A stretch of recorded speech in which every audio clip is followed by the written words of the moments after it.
remember what the answer is. It's long since I've been in practice, but I theoretically, it's still valid. Go up. The same use. Well, I think Prior approval, so as long as it's Okay. a condition. Okay, good evening, everyone. We'll get started with tonight's meeting of the Wethersfield Planning and Zoning Commission. First order of business roll call, and I will ask our clerk, Commissioner Homicki, to please call the roll. Good evening all. Commissioner Hammer. Here? Vice Chairman Lambruni. Here. I'm here. Commissioner Breckland. Here. Commissioner Deane. Here. Mr. Drake. Here. Mr. Edwards. Here. Commissioner Giaffrido. Here. Mr. Roberts is not here yet. Commissioner Orcolini. Here. Mr. Lawyer. Here. Commissioner Thompson. Here. Okay, so we potentially, I think Rich is coming, so why don't we just see how it goes and whether we need one of the alternates to sit. And I think, Paul, at the last meeting, you were the only alternate and you sat through the whole thing, if I recall. Okay. First public hearing item is a continued hearing. It's 2223-25, seeking a special permit for the adaptive reuse of industrial building for warehouse supermarket use located at 1000 Silas Deane Highway. Attorney Hoops, if you'd like to, do you need more time for your hookup here? All set. Thank you. Thank you, Mr. Chairman, members of the commission. My name is David Hoops. I represent the applicant. With me is Ken Zhang, the owner of the applicant, Yanan Wu, landscape architect, and Simon Zhang, architect. We were here, as you know, on November 18. We've used the time since then to address engineering comments and comments that the commission had. I believe we've addressed everything. We have submitted, and we'll be brief, by the way, we've submitted 2 sets of plan sets since the last hearing, and we've received 2 successive sets of engineering comments, and we met with the engineering staff earlier this month and confirmed that at this point we've satisfied all their comments. So there's no outstanding engineering matters, I believe. Very confident of that. We have a letter in the record from the fire marshal. It says a number of things, but the most salient part of it is he says that the fire marshal department requirements are satisfied. Since we also have a town planner's report that we think is favorable. Also, since the last meeting, we appeared before the Design Review Advisory Commission. We obtained a favorable recommendation from them. I'd like to add that they were very, very positive about the architectural plans and the renderings. I've submitted a narrative that's in your packet where I state I address the various standards for special permits, and I state why we believe they've been satisfied. The most important point is that it will allow the rehabilitation of a formerly unused industrial property that is not in good shape. It'll allow it to be rehabbed and to be made much more aesthetically pleasing, and will also introduce what we think is a unique and fairly exciting use of the town of Wethersfield. And I don't want to repeat anything that's been said before. So with that, and Mr. Elder's report recommended a couple conditions which are perfectly acceptable to us. So with that, and again, without repeating or belaboring, I'd ask the 2 members of our design team to quickly just tell you what we've added to the plans. And the one thing that I want to mention that came out of the Design Review Advisory Committee is we did add outside cart carrels, so that when people take their carts out, they'll have outside carrels so they won't be all over the parking lot. And that was a recommendation they made. We thought it was a good one, so we added that. And we've addressed we believe all the engineering and commission comments. Thanks.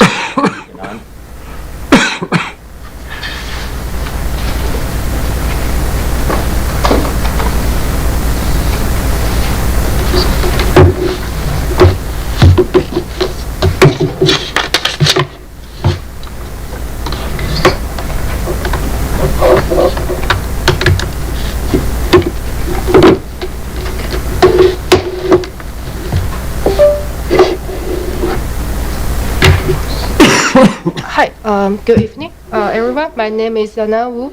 I'm here from Fremont Companies. I'm here to represent the landscape and civil team regarding the site design and improvement.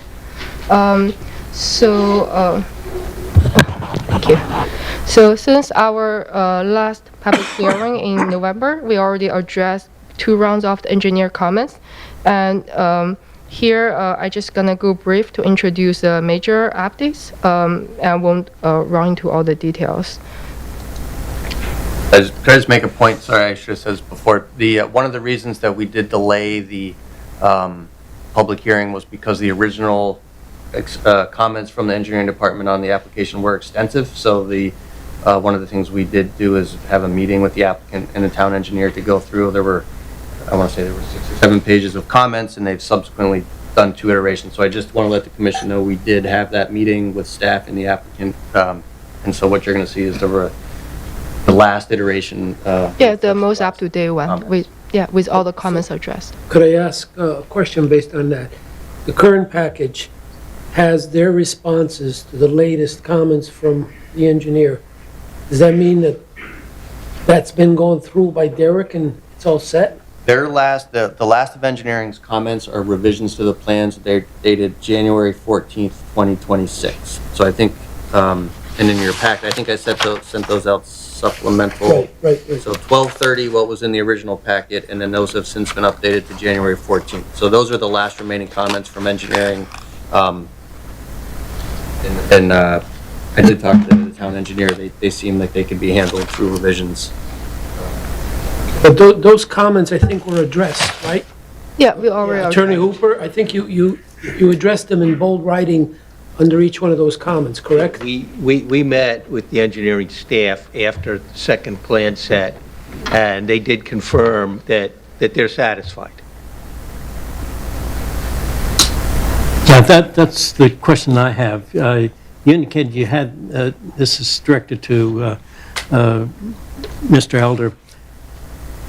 The outcome of the meeting that staff had with the applicant wasn't related in your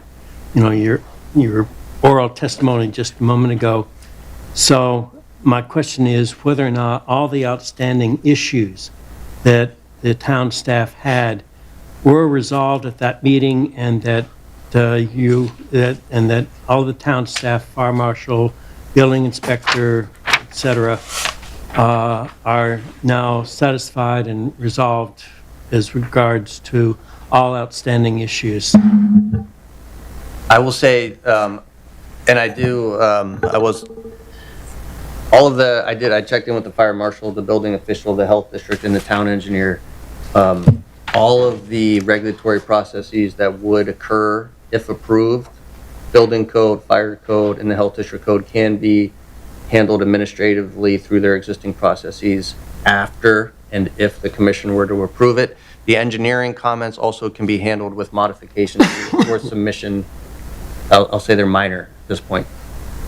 Okay, so But I don't want to say they're all addressed unless the applicant, they were dated January 14th, but I do not have the last iteration from the town engineer saying, yes, they have completed them all.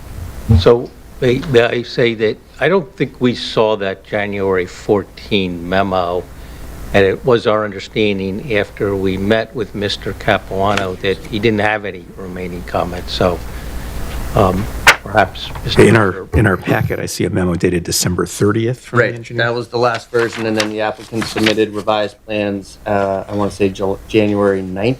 Yes.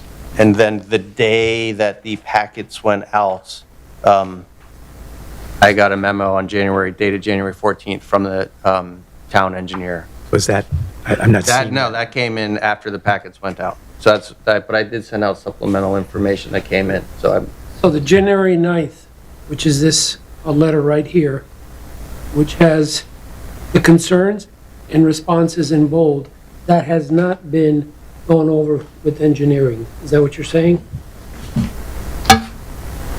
that has been, those have been reviewed by engineering. Let me share my screen, if that's Yeah, all right. we spoke with Mr. Capuano after the January 9 plan set, and my takeaway is he was satisfied. Now, I haven't seen the January 14 memo, but it sounds like whatever's in there is minor.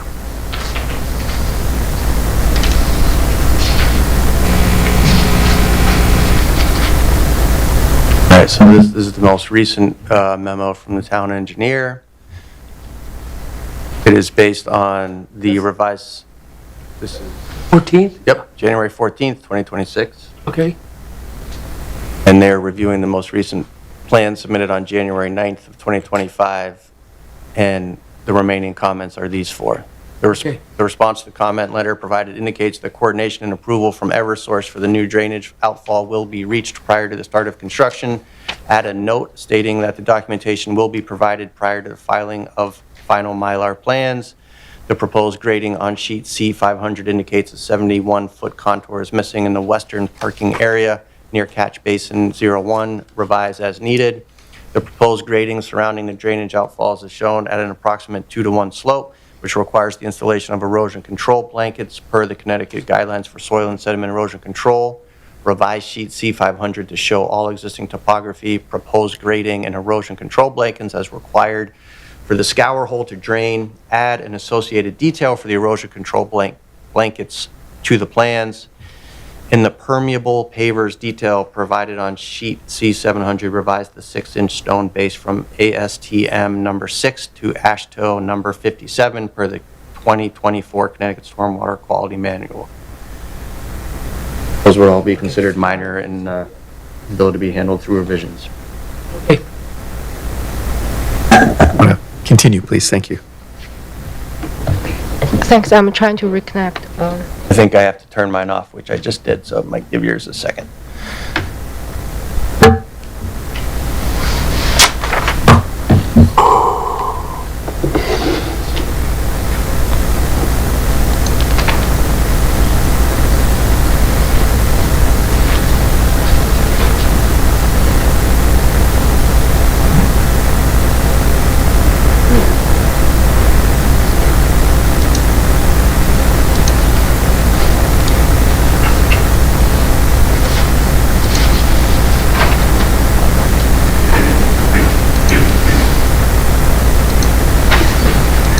Duplicate, right?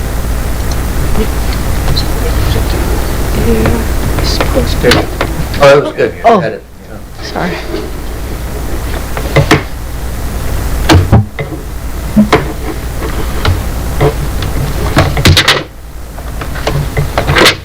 Thanks. Okay. Just lost it. Yeah, thank you. There you go. Okay, good. Yeah, thank you. Back to the drawing updates. I think I'm just gonna focus on the latest round of the comments and the major layout change.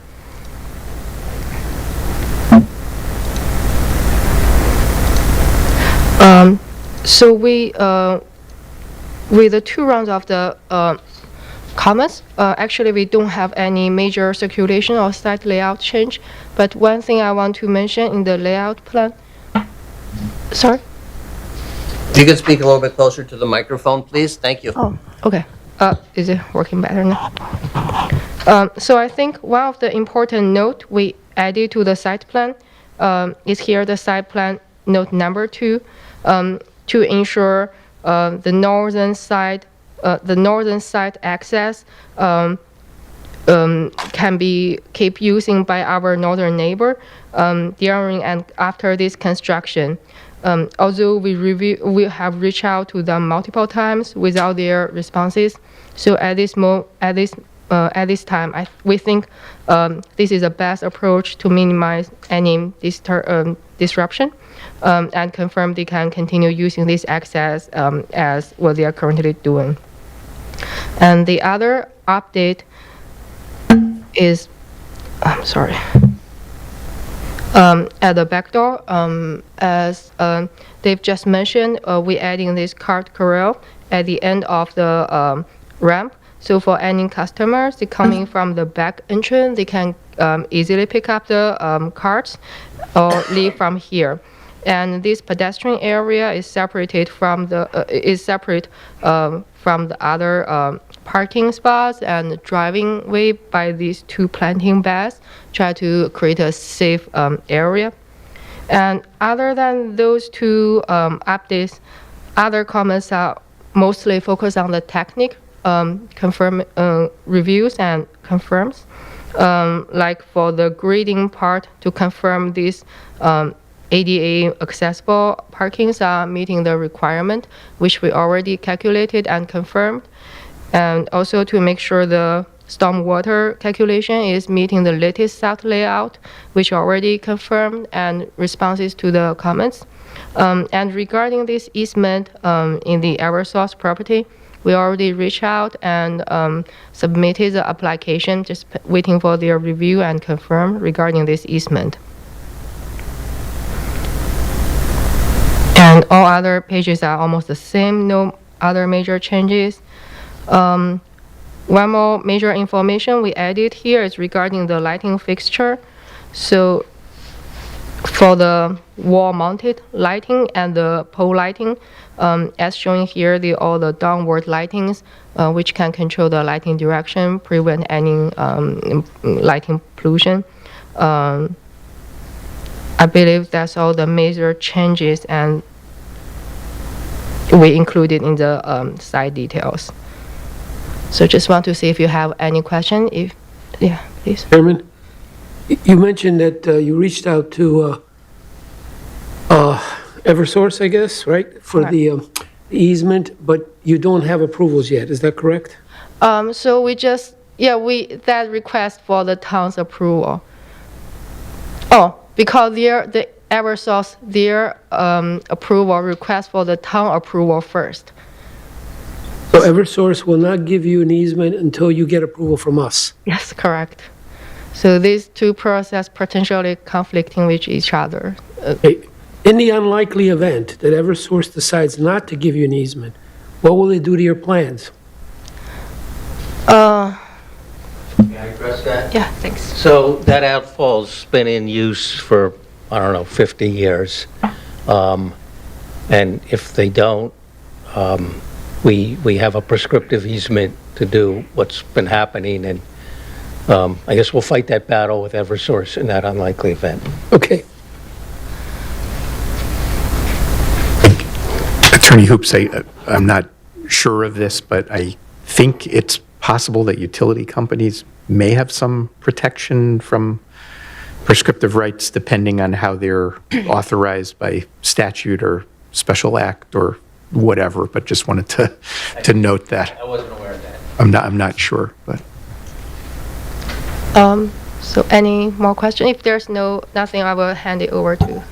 I don't know if it's to direct at you. I do want to thank you for the additional narrative and those details, Attorney Hoops, but I am wondering, I noticed, I don't recall this being on the site plans from the last time we were together, the phases of interior development, and I didn't see any written narrative explaining those phases. I believe that's the architect plan. We're going to introduce. Oh, okay.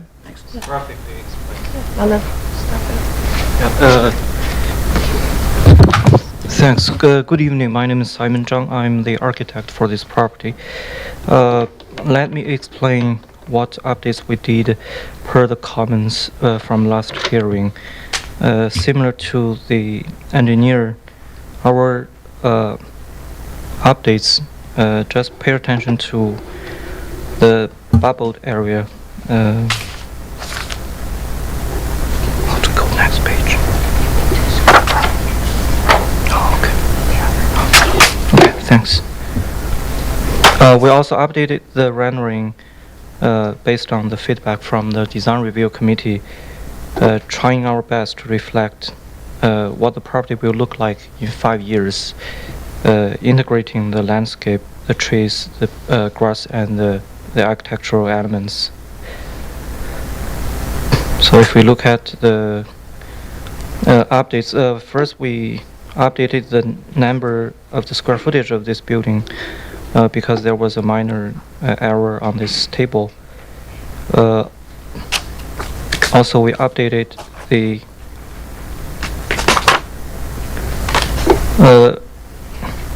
this area on the ground level of the back. How to enlarge it?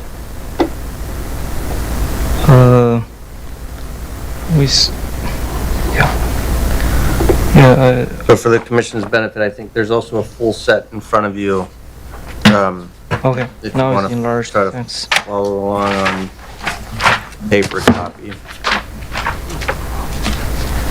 Yeah, on the front we have an area collecting cards, and at the back we have another area collecting cards. And just like the civil engineer has already addressed You this mind area. speaking up? I'm sorry. I cannot hear you. Oh, okay. How about now? Thank you. Okay. Yeah. Which sheet are you on? That way we can follow along. Oh, we A201. Okay. Yeah. And there is a ramp which is code compliant, and there is a cart collecting carol. On the civil drawing, you will see it's separated from the trucks and cars, so it's safe back entrance for the customers. And if you look at the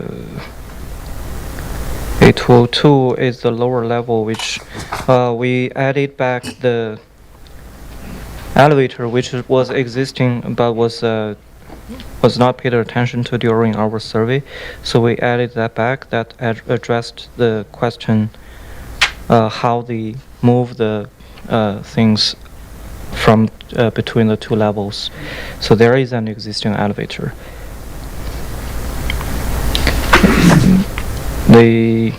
Another change. Oh, this is the drawing 203 is the face of the development. Say that again. I'm sorry. Can you speak in your speaker better? Because I can't hear anything. Yeah, he's got Oh, Yeah, we gotta move. I can't hear a thing. oh, okay. Okay, is it better now? A little bit. Oh, okay. Yeah. Yeah, well, drawing 203 is the face of the development. The pink purple color is the first face, which is the front of the property. So once this face is done, we'll see a brand new elevation of the property. Also the entry, and the inside, the yellow area is the second phase, which is basically a repair and reorganization of the existing space. So the major work alteration will happen in the first phase. And the grays are closed for future use, which are not accessible. This will be done during the demolition phase. So they will be locked, closed. They're not part of this development. Could I just ask you, what's the Sure. timing of each of those two phases? When do they happen, and how long till completion of each one? So after this, hopefully we'll pass this hearing, then we'll have to go through the design development, then construction document, then the building review. Then we get the building permit. After that, we can start the construction. This first phase, I believe it can be done within 2-3 months, because this property structure is there. We're just amending the front elevation, so it's not dramatically changing the structure. Fairly quick. And the inside, the yellow area will be a little longer because it's larger. We have to add a bathroom. There will be plumbing work. We have to rearrange the shelving, etc., lighting. So that I think that can be done within a year. So roughly a year after the building permit, we'll have a brand-new property. And once, while this interior is being done, the landscape and the site work is also going on. I just have a follow-up question. Maybe this is Attorney Hoops to answer, but how does this facility operate if it does operate prior to the completion of Phase 2? In other words, you've given us some very detailed plans and specifications to ensure certain areas won't be used, certain areas will be used for certain things, not for other things. It all relates to the parking, et cetera. So if things are not all done at once, are we going to have a mix and match of what's there today and not everything that will be there in the future? Trying to get a sense of that. So the idea is that it's not open to the public. It's not open to the public today. It's being used for delivery, but there won't be any public access until we're done. Till the end of Phase 2? Till the end of Phase 2. And that would be something I suppose we could address in a Right. condition. That was one of Mr. Elder's comments. That's acceptable. Chairman, is there going to be any inventory stored in here during these phases? Yes. So, does this building now have working sprinklers? Yes. It's been approved, and The fire marshal's satisfied, so as you, long as it's not open to the public. okay, so you have permission from the fire marshal to store inventory even while you're constructing this? I mean, that's really what I'd like to know. Can I say something? Yeah, go ahead. Yeah, from the architect perspective, while this sprinkler system is there working now, during the construction, they are not supposed to be disturbed. So the whole building is constantly under protection of fire sprinkler system during construction and after. So I wouldn't worry that during the construction, the sprinkler system may be shut down. If that happens, if the plumber or the sprinkler company decide to do so, they will have their safety measurements to prevent any bad thing happening. Yeah, I guess what I'm trying to understand, in the normal course of construction, you wouldn't be storing stuff in a building that's under construction and renovation. That's not normally done. I know this building has gone through varied history here, so I'm trying to understand, will this building be safe and unused for operation while being constructed and reconfigured? That's really the question I'd like to know. Mr. Zhang can correct me, but I think that is the purpose of the phases. The phasing is so that during Phase 1 isn't going to be used. During Phase 2, Phase 1 could be used for storage, but Phase 2 wouldn't be. Okay. I believe isn't that the purpose of the phasing? And this product to us is more like renovation because the structure is there already and the sprinkler system is working. So it's more like repairing the roof, refinishing the floor, the facade. So it's more like renovation instead of a new construction. And the renovation, especially in older buildings, the building is considered safe under proper fire protection. Can we move to another page? Oh. I still have a few questions about the phasing. So thinking about the phasing and that one of the fire marshal's comments was that also, so I appreciate it, by the way, I very much appreciate all the work that's been done to get to this point. I know it's been a lot. So one of the fire marshal's comments was about certain possible environmental concerns or other things that had gone unaddressed in previous inspections or inspectors weren't allowed in. So one of the concerns with this building are potential abatement issues. And if there's food potentially of any kind being stored in that building, what's the plan if an abatement issue is discovered to notify the appropriate authorities and to make sure that there's no food being stored during demolition or abatement issues, like any remediation that might be going on?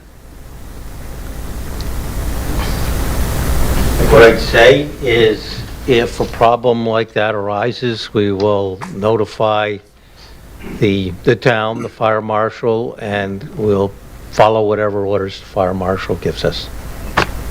Also, it's obvious that during construction, food that easily get contaminated is not supposed to be here, even if it's used as storage. Yeah, per what I saw, most of the goods of Ken's business are packed very well in boxes, and I did not see any raw food, fresh vegetable. No. Is there asbestos in this building? See that again?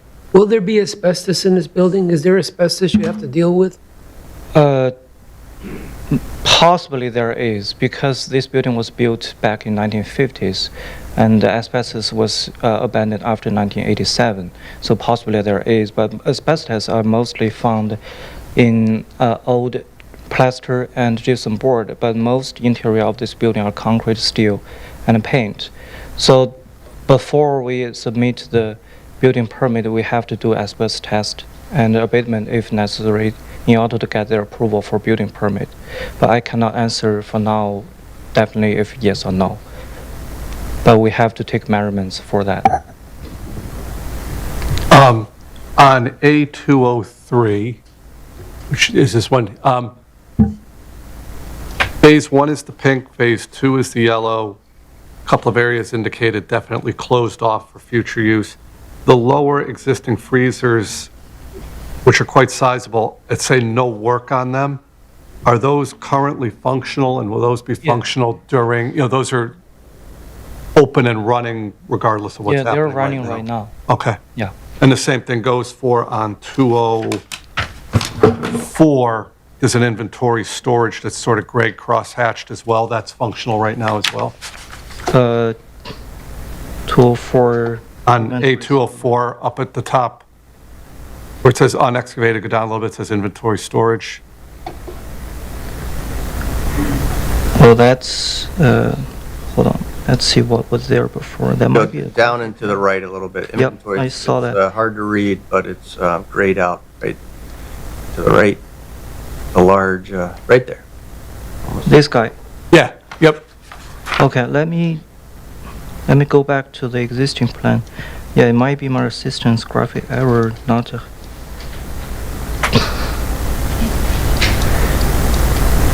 Let's see what was there. Okay, okay, currently that's an open room, used to be a lounge room. And it's going to be inventory storage. So that's actually supposed to be yellow. It's part of the phase 2. Okay, all right, so that's, because the other two said no work, so I assume that those were functional. So that's just that's an oversight that would be yellow and part of phase 2. Yeah, this one's supposed to be yellow. It's a graphic error. And how will those freezers be accessed while construction's in progress? So You mean the huge one on the Yeah. first floor? How can you Are repeat? those going to be, those will be in operation with materials stored in them, but construction will be going on in that area anyway. Let's go to this page. Yeah, on the 203. major access is, if you can see the mouse, is here facing the loading dock. And during construction for first phase is basically irrelevant to this freezer. And for second phase, the loading dock area is actually already, because it's very new. Okay, Yeah, there's not much work happening there. okay. Thank you. Sure. Can we move forward? Yes, I had a couple follow-up questions. One regarding environmental issues. Have you looked through the building yourself, inspected the building yourself? And I just want to see if you have seen in the building, for example, 9 by 9 inch floor tiles, vinyl floor tiles, or 9 by 9. Yeah, I've been into this building quite a few times. Okay, have you for seen survey. 9 inch by 9 inch vinyl floor tiles? I don't have any impression about vinyl floor tiles, let alone the 9 by 9. And the 9 by 9 vinyl tiles are rare. But I did see a lot of concrete surface, because this was a food factory. And I did see some tile in the lower level, which are which will be inventory storage in this area, but they were not vinyl tiles per my memory. What is the nature of your question? Why do you carry? Well, if they're 9 by 9, if you've got 9-inch by 9-inch floor tiles in there, 99% of the time and more, it's going to, those floor tiles are going to contain asbestos in them, as well as the mastic that that binds the tiles to the floor. Okay. And so, and as old as the building is, the deterioration that's set in on those tiles is likely to have made them at great risk for being friable, which means that there's a potential, there's a great potential for release of asbestos fibers into the atmosphere as people walk through there. Okay. The second thing, second issue that I have with regard, same issue with asbestos, but a different type, and that's blown-in insulation on mechanical areas. Did you see any of that? Any of the? No, I did not. Yeah, the mechanic system were basically removed in the part of the first floor and lower level. They were so old and mostly rusty. So it's all new mechanicals in there? Yeah, it will be all new mechanical system. Okay, then most likely that has been abated, because buildings of that age frequently had blown-in insulation, which the insulation contained asbestos as well. Okay. That's something to guard against. In reviewing the materials that was submitted relative to the health inspections that had taken place, I noticed there were that the only areas where I could find that there were marks regarding failure was in the accessibility or potentiality for the invasion of spaces in the building from insects and rodents. What is the applicant's plan of or procedures to deal with that issue? Yeah, let's go first go back to the asbestos. It's good to know that 9 by 9 is highly possible to have asbestos. And Yeah, I'm beyond the 9 by 9. I'm asking about health issues now. Yeah. And the potential for invasion by rodents and insects into the building from areas that were noted in the health department reports. Yeah, from the architect's perspective, since this building is for selling food, all the doors, windows are supposed to be sealed well. Also, that's part of the regulation of the energy code. From the owners running the business perspective, I think the owner does not want to see that at all. Also, there's health department inspecting the space frequently. So, does that answer your question? I'm only the architect. Not really. Yeah. It seems like, you know, your comments leave that as an issue that's haphazardly addressed, if at all. And I'm, you know, a little concerned about that. Notwithstanding, those are issues of health and life safety, environmental issues. Those are going to be part of the burden that you carry with that building, regardless of the outcome of this hearing, assuming we provide a favorable determination tonight. You know, those regulations are going to continue, and they could pose serious problems for your operations if those issues aren't addressed. Okay, do you want to say something? 每个月都有人来打老鼠灭鼠，没有跑清楚。 Oh, okay. Yeah, he said every month there are a pest control company coming to looking for rats and pests, but they didn't find anything. Okay. Well, is that pest control procedure going to continue as an ongoing operation? Yeah, he said for. And will that be in the carried out in the unoccupied as well as the occupied areas of the building? That is, the building, the areas that are not in use? Yeah, he said every corner of the building, and they have signed a contract every month they come. Including those areas that are basically closed off and not in use? 它是about yeah. outside. Okay, thank you. Yeah. Stacy? Yeah, just another thing about some of the environmental, the casings around old windows typically also have potential contamination. In addition to there potentially being asbestos, we've got an abandoned mechanical shaft, which may end up having some kind of problems. I just want some kind of an assurance that should there be friable asbestos, PCBs, anything that comes up in this building that needs to be remediated, that the food is going to be removed before that, because I think that any of it left in the building while an abatement's happening would need to be, would not be able to be sold. Correct me if I'm wrong on that. I mean, anybody else? I mean, I'm pretty sure that that's... I would think that would be something the health department would get involved in if it happened in conjunction with the building They would, official on the remediation removal. But I don't, just, let me just add, I agree with you. I mean, this is the point of my whole question here. Normally, the health department would come in just before operation starts.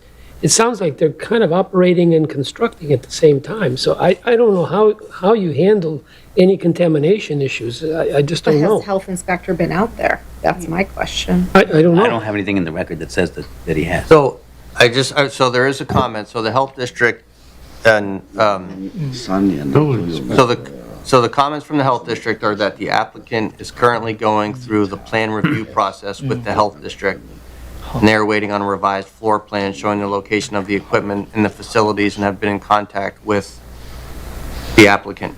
That was submitted on 12/15, December 15, 2025. But hearing the discussion, I added something, just a note, because in addition to that, and I don't know, and I was going to say if the applicant can explain what that plan review process is, what exactly is in that plan review, but what I'm hearing, and now I'm clearly interested in too, is there should be a plan in place for the food handling and processing and moving during this entire construction phase. Correct. So if that is not already part of the health district's review, I made a note that if we move forward with conditions, that I crafted a condition that would say the applicant provide the town with a copy of the CCHD Health District approval of the food handling, storage, and facility operations, including any periods of complete or temporary closures or shutdowns during the renovations of the construction period.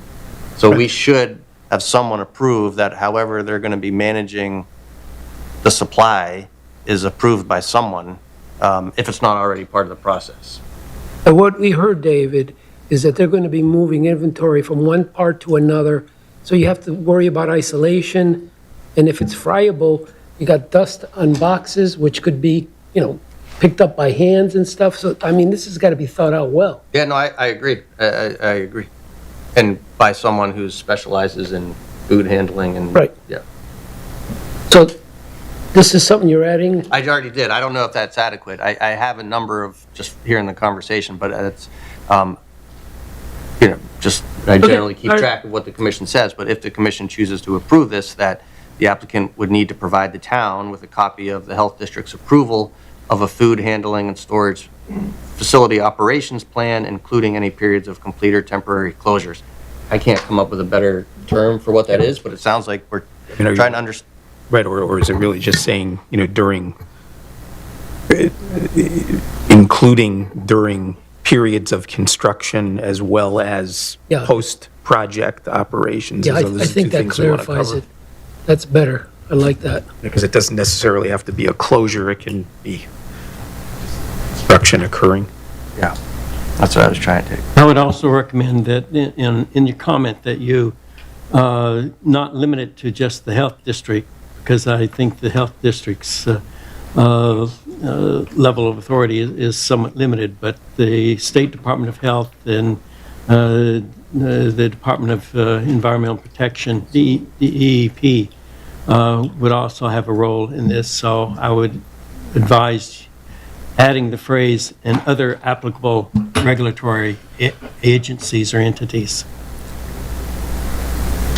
If I can just ask, has anybody from the health department or from the local health department inspected the building in the last few months? Yeah, Has somebody been out there? Yeah, while you were discussing, he just told me in the past 3 years, the consumer protection and health department have been visiting and they In the always last 3 pass. years? Yes. So when they visited a year ago, according to the fire marshal's report, they were not let into the property. So we don't have an inspection in the last 12 months. 他说最近12个月并没有。是2个月之前。 Yeah, the last time they came was 2 months ago. Yeah. Can we get a copy of the report that they would have provided from the last couple months ago? Okay. please? 我们有那个 certificate from the customer protection. Okay, yeah, he has a certificate from the consumer protection. Okay, thank you. Can we move on? Hey, please, continue. Thanks. Okay. I didn't see that in here. Okay. Yeah, this is enlargement of the front of the building. So basically same content from the smaller drawing. We can skip those. And yeah, this is the elevation, the colorful elevation, which will be reflected in the rendering too. So let's just look at the renderings. Could I ask a question on the elevation there? The front elevation, right there. The sign, Ken Foods. David, do you know, is that consistent with our signage regulations? Have you checked? Yeah, we have checked the size and height of this Ken Foods in the orange color. Yeah. It is compatible with the zoning regulation we have read. So, but we can double confirm if we can reconfirm if this is not. We can easily change the size, the I do want to height. stress that we're not seeking signage approval Yeah. tonight. That's really just informational, what we show. Okay, so it's just a preliminary, Right. Okay, got it. All right. Has design review already approved the exterior facade improvements to the building? And when did they occur as part of Phase 1? The exterior improvements? And what about all the site improvements, the stormwater and plantings and things like that? Is that all part of Phase 1? You know the answer to that question with the site improvements? I think you said the front site improvements will occur at the same time as Yeah, phase one. yeah, yeah. But the site improvement might happen longer. The construction might be longer than the phase 1 because phase 1 is small. Excuse me, yeah, the site improvement is also divided into 2 phases. The site improvement is also divided into 2 phases, as we showed.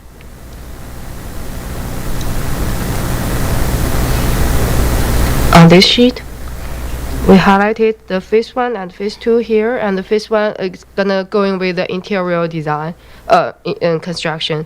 So the interior start from the front side, and the side will also start from there, and then continue to the back side.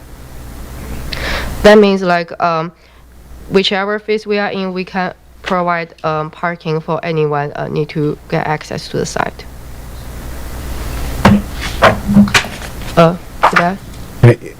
Unrelated, but is OSTA approval required for this project? And if so, why would it be required since it's an existing building?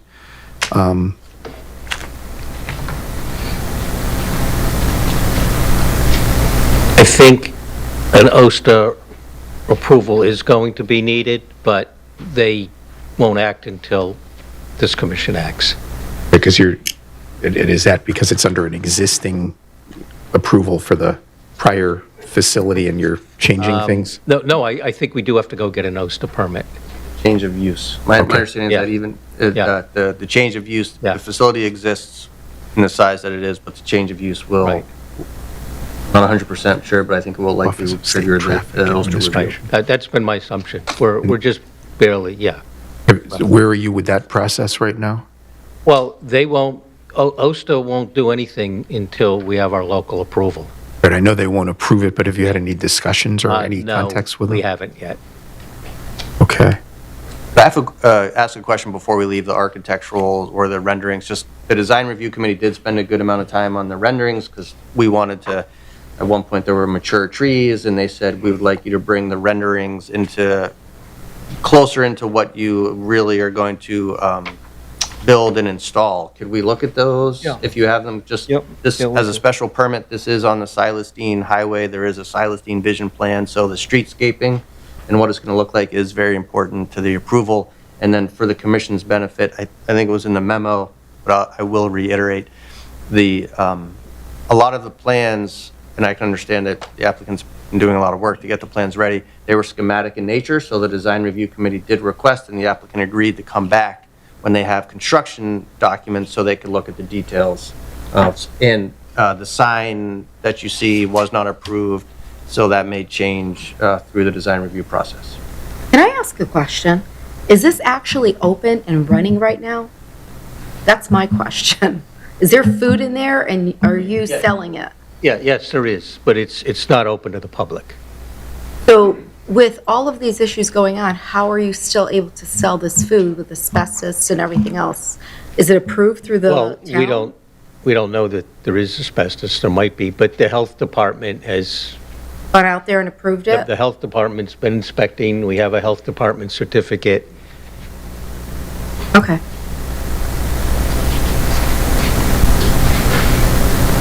And so I wanted to bring the commission's attention to this because, this is a prominent building, it's a prominent site along the Silas Deane Highway, it's been a focus of attention of multiple studies.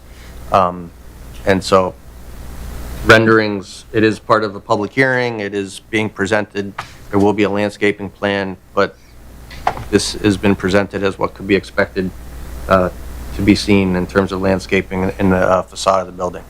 So if I understand correctly, this is preliminary, and it's basically conceptual right now, right? Is that what we're looking at? It's very much the closest possible on computer to the landscape design, landscape architect's design. So the trees types, the plants, the pavement, this is a representation of how it will look like in 5 years. The size, the color, etc. Here, we asked for that. The original renderings were the scale, there was significantly sized mature trees along the Silas Deane and along the property border. So this is much more dialed back and more appropriate to what could be expected, which is what the committee wanted to be shown. But the plans we have in front of us, the site plans with a planting plan, are consistent with what we're correct. seeing. Right. I just wanted to see the rendering just because the Silas Deane becoming, we want to be aware of the Silas Deane master plan, and this is a big So element. when is this going to go to the design review committee? Before, when they have construction documents prepared, which will be needed for the building permits. Which is a reasonable, everyone said that's reasonable because it doesn't make sense to have an architect go prepare construction documents if they never get past P&Z approval. Just understanding how this works, so if we were to approve this, they would have approvals to proceed, but they still don't have a final approval from design review. How does that work? Well, the design review committee is advisory to this commission, so their review is not binding unless it's part of the conditions, go back before them, which I have drafted that as a condition. So what would happen, actually, there's a couple of things that I will go over, but on the design review side, if the commission approves it, the applicant would continue with their construction documents, which are going to be important because the fire marshal is also going to have to review those, the building official is going to have to review those, the health district is going to have to review those, possibly other state agencies, and then those can go to the design review committee, which will include things like lighting and signage, and then they will do another review. For example, the block, which is a decorative feature on the front of the building, design review committee, they have a good design review committee that supports you. There's a number of architects on there and construction people, and they said, will the load support what you're proposing? They get very detailed into those questions, and they said they don't know yet. But if they get approved, they would then put together construction documents that can show that they can support the brick glass feature, that kind of thing. I wanted to know those details because the concern, Peter, was that a lot of times those, I forget, not ornaments, they said those are the first features to go. And so what they didn't want to do was show a picture of having a nice feature that's then the first thing to go because it can't be supported or can't be built. So they wanted the ability to see see the final plans before they get their building permits. Am I correct? In the majority of situations, it seems to me we're getting a final design review sign off before we act, as opposed to on a concept. Is that correct? I think, for example, like the last one we saw, Jordan Lane, there wasn't as much information to review as a building and facility this size. So the design review committee, they weren't, they did give their approval.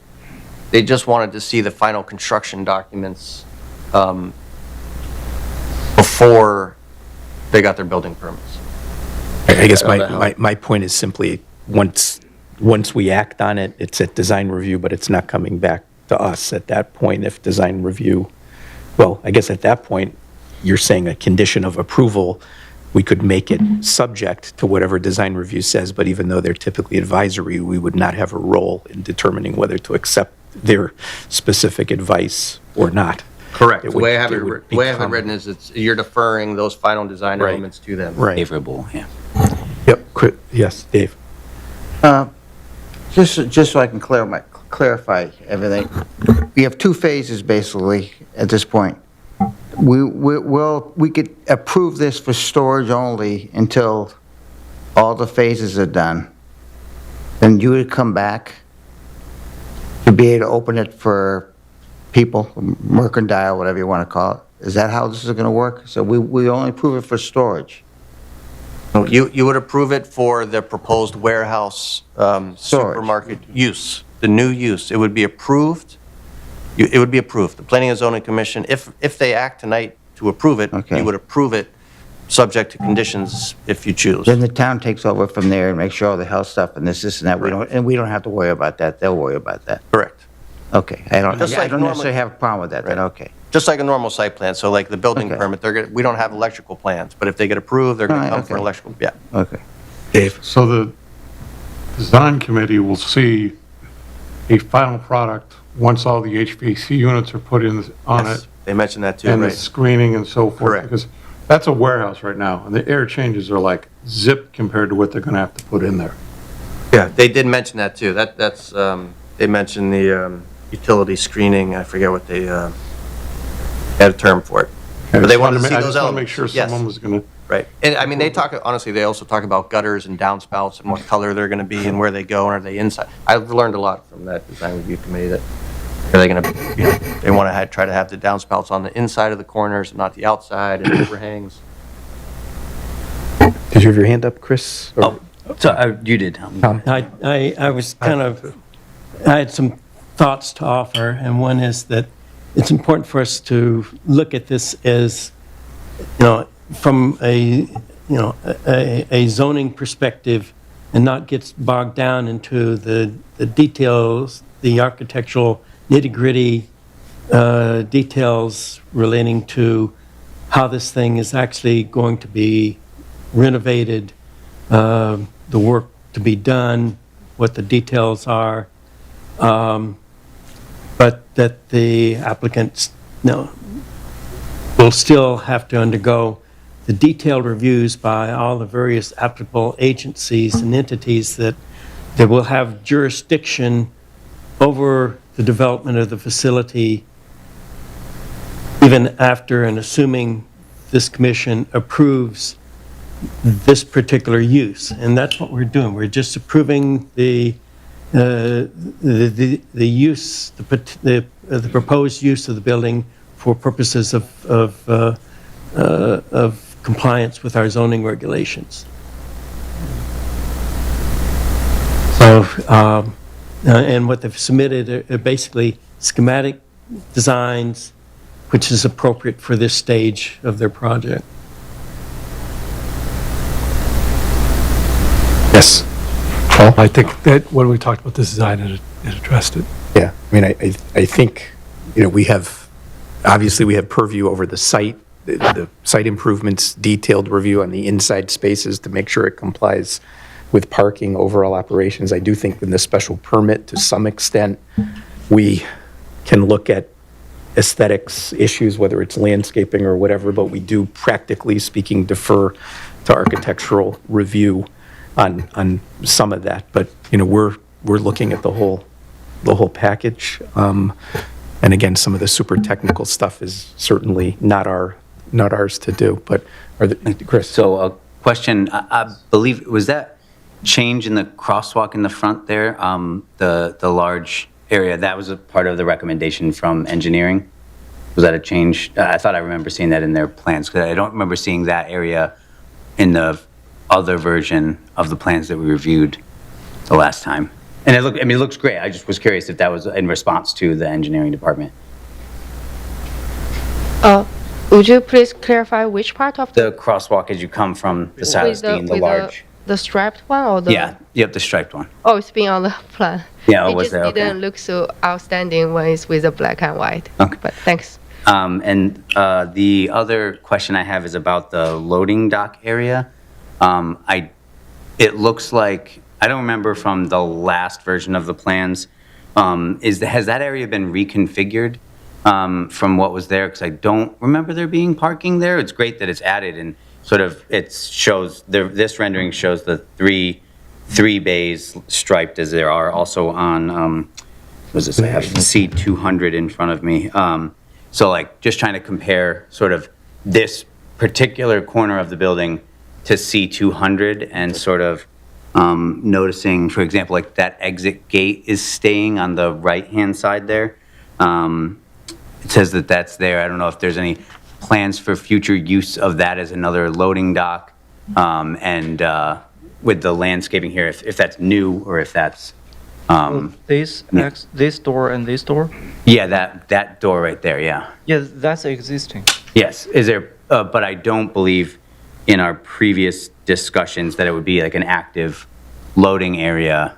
No, that's not supposed to be a loading area. It's just an existing condition.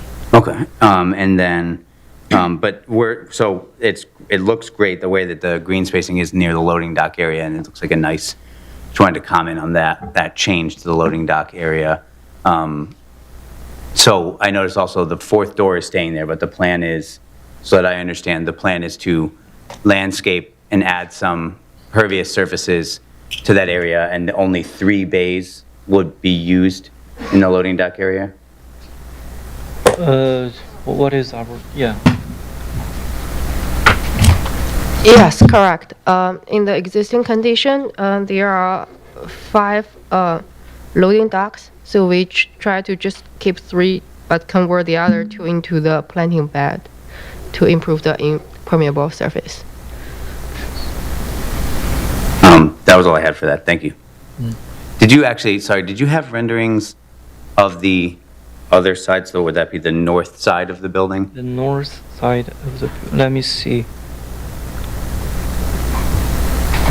So you're talking about beyond this point? Yes.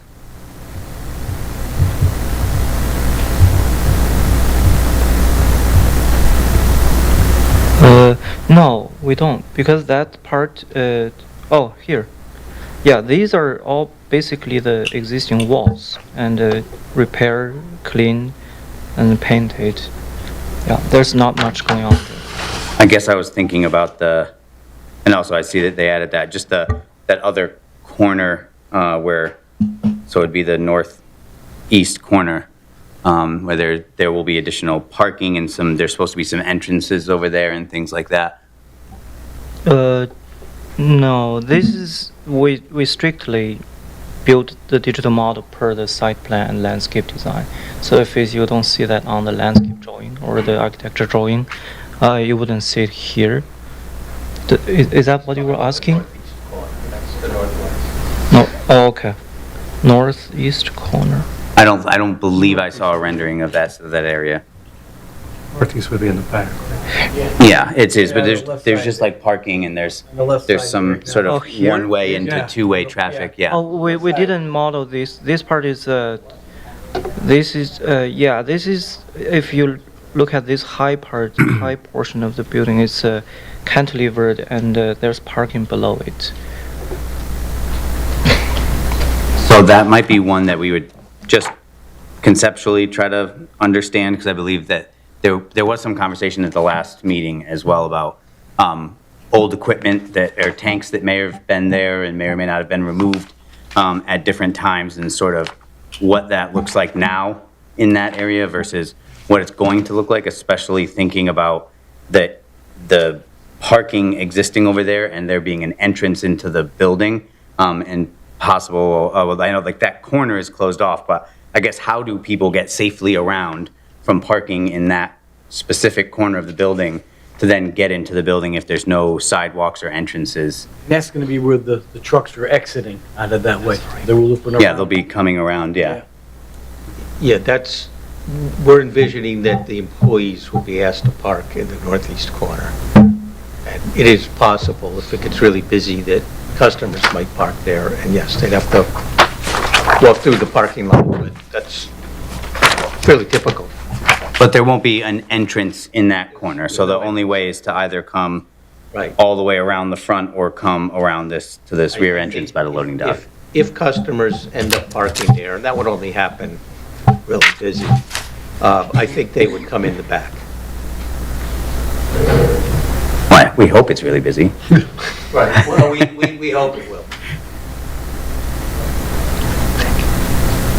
Anything, That's all I have. anything further from the applicant at this point before we go to the public? Did you have anything more you wanted to cover? No, I have presented all. Okay, why don't we see if there's any public comment, and then we'll come back to the applicant again. Yes, please come up and state your name and address for the record. Good evening, Rocky Karuk, 149 Broad Street.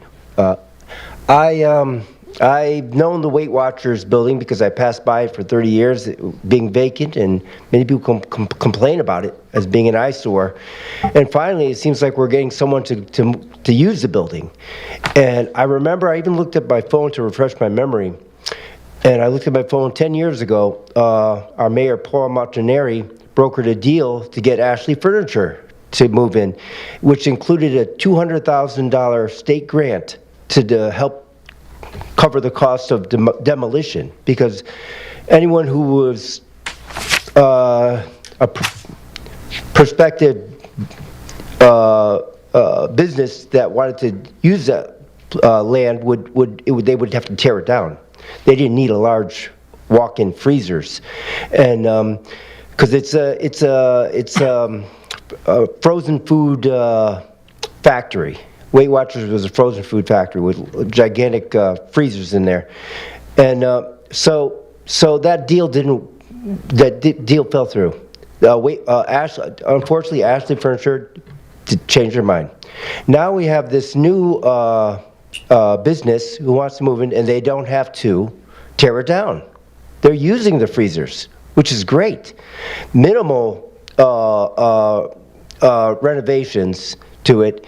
And I said, this can be better for our town, because if we waited for a business to move into besides their business, who didn't need those freezers, we would have to get they would have to demolish it. And what were we gonna do?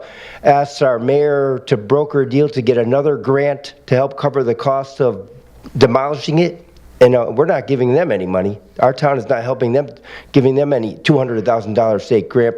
And that was a little contentious, because that's taxpayer money, that grant. But we were more happy to get a new business in there and stop seeing it empty. And back then, they were complaining, 20 years it's been empty. And finally, we got Ashley Furniture there. And now it's 30 years. So I support it fully, and I look forward to the time where it's completed, and I could walk in there and buy something. Thanks. Thank you. Anybody else in the public like to speak on this? Yes, sir. Please come up.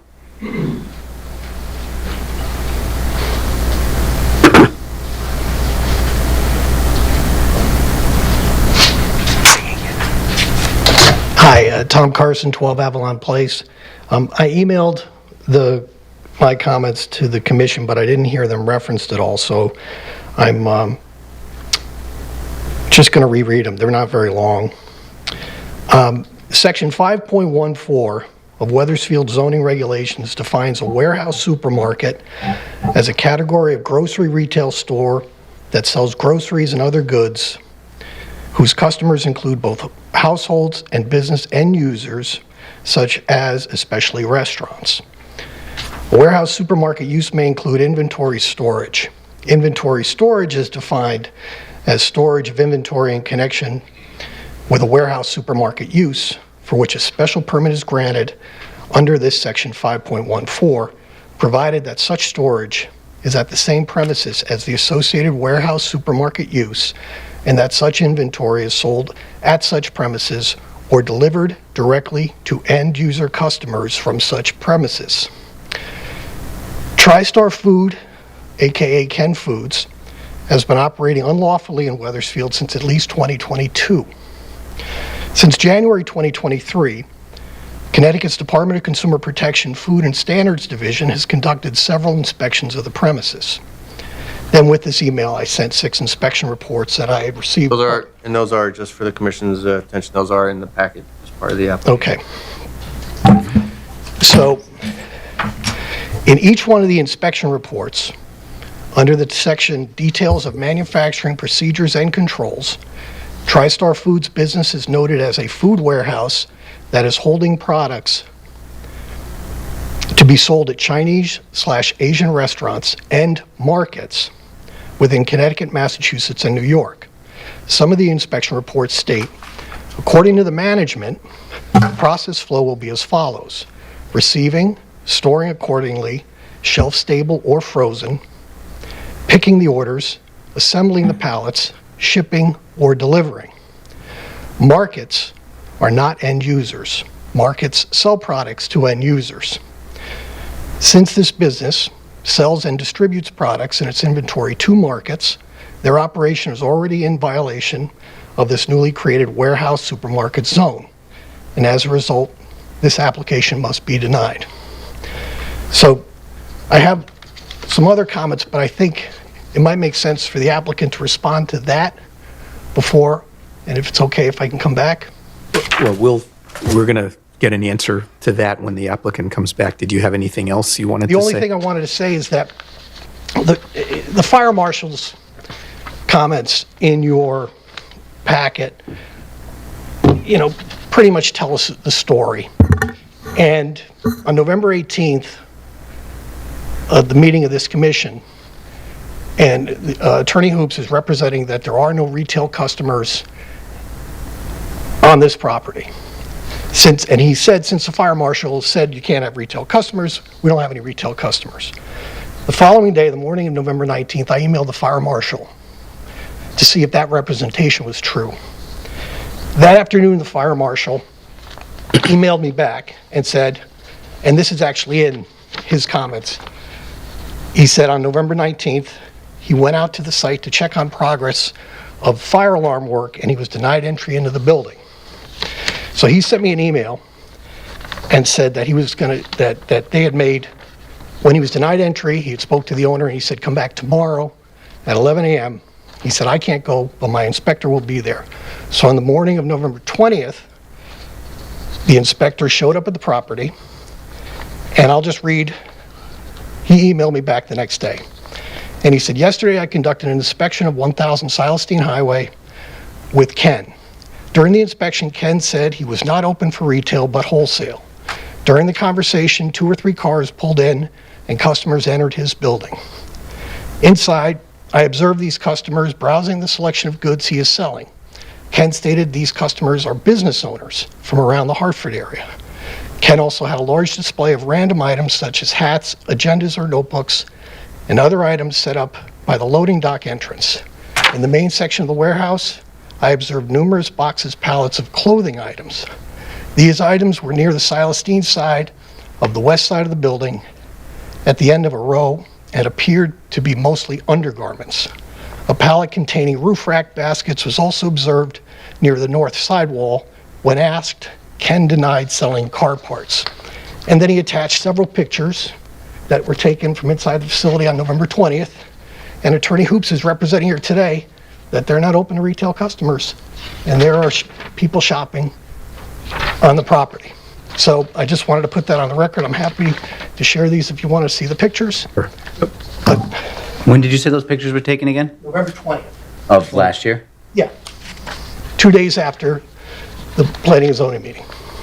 But that's it. Thank you. Thank you. Is there anyone else in the public who wants to speak on this? Okay. Attorney Hoops, give you an opportunity to respond to anything that you've heard. I've acknowledged from the very beginning that the applicant has been operating without a proper permit. That was what I was hired to do, was to try to fix that, and that's what we're trying to do to get legal. It's as simple as that. But he's still operating. Yeah, at what Well, he's always been operating. He's not supposed to allow the public in. And if there are actual customers in there shopping, that's not supposed to be happening. But again, if we get the permit and he does the work and he gets the CO, then it'll be legal for customers to go in. But it's not supposed to be happening today. Could you address the other comment that was brought up? The concern that your current operation does not meet the requirements of the zone change that we made to allow you to do exactly what you were supposed to do. You mean about the selling to markets? Yes. Well, that wouldn't be legal under the permit. We don't have a permit. We don't have a CO. And if that's happening, that would be an enforcement issue, and it shouldn't happen. But right now, he's operating illegally. I've never made any bones about that. But if we do approve this, then you are allowed to sell to markets? I thought that... No, we can only sell to end users, restaurants and household consumers. Okay, so you would be modifying your operation? We would have to. Yeah, I mean, okay. this gentleman is trying to earn a living.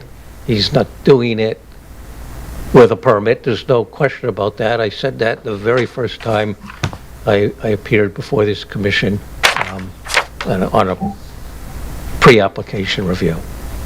That's what we're trying to do, is to take a situation that isn't right and make it right. Any other, do you have anything else your team would like to say? And then I'm going to ask the commission. I think we're good. Commission members, any questions at this point? Counselor, I just have one or two other compliance issues.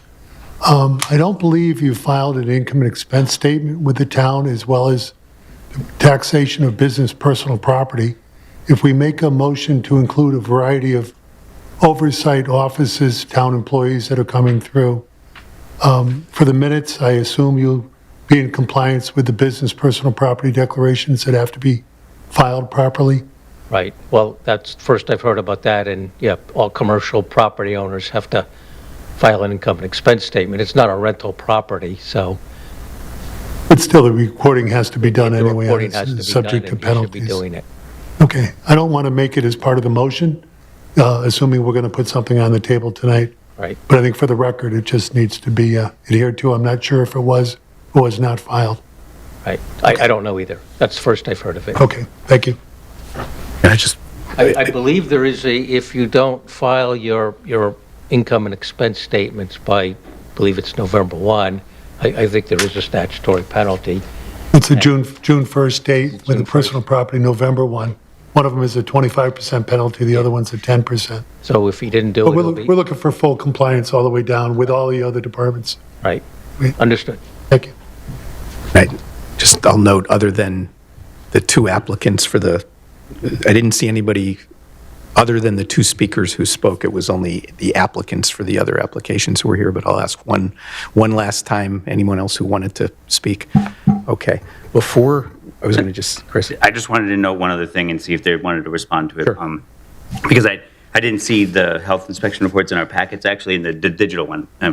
Problem being, a couple of the ones which are from a year ago, I do think it'd be really critical of us to get a more recent inspection report, because the ones that are here, we heard testimony tonight about the treatment for rodents and pests and things like that, but these inspections from a little less than a year ago have like critical notifications for not taking care of rodents and pests and allowing for harborage to exist on the property. And so I was just wondering if those specific things would have been addressed in a more recent health inspection. These are the ones from the Connecticut Department of Consumer Protection, Food and Standards Division, dated 3/9, marking things as not compliant and or critical relating to rats, rodents, pests, harborage. Those pictures show lots of potential harborage for rodents and things like that stored currently on the premises, which I would imagine those would have to be removed completely before any other health inspections would be allowed on the property or food storage would be considered safe. And so I was just wondering if they have any updates on the most recent inspections for those items specifically.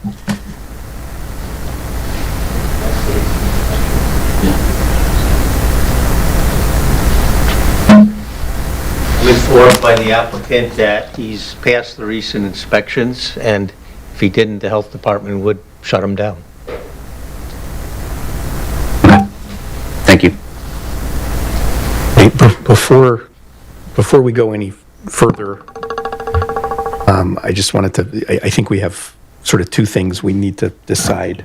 One is if, we're ready to close the hearing, or if we want to get any more information from the applicant or anyone else. And then the second issue is, even if we were to close the hearing, whether we deliberate or whether we take it as an opportunity perhaps to talk a bit about the draft, which Dave helpfully provided, but I think there's a number of other issues that are not in the draft. And I got to say, from a deliberation standpoint, I very much hesitate to try to draft what is a pretty complicated set of conditions, I think, in this particular application on the fly. And we could certainly, give Dave some feedback and have him come back at the next meeting with a more refined draft. We've done seat of our pants a number of times, and it's not ideal, I have to say. And this thing has taken a long time. They've put a lot of work into it. We've put a lot of work, and I think we want to make sure we get it clearly stated in everything. So, Peter. I'll address that. I think that we should close this meeting. I don't think that getting any additional information really would change my mind on what's going on. I mean, a lot of this stuff is health and construction and processes, and I hope that our other agencies and other people that are responsible for that will do a good job of making sure that this is properly handled through the construction phase and all the way to the permitting phase. It's really not up to us to try to manage that from a point of putting conditions on it. So I'd like to go back what Tom said.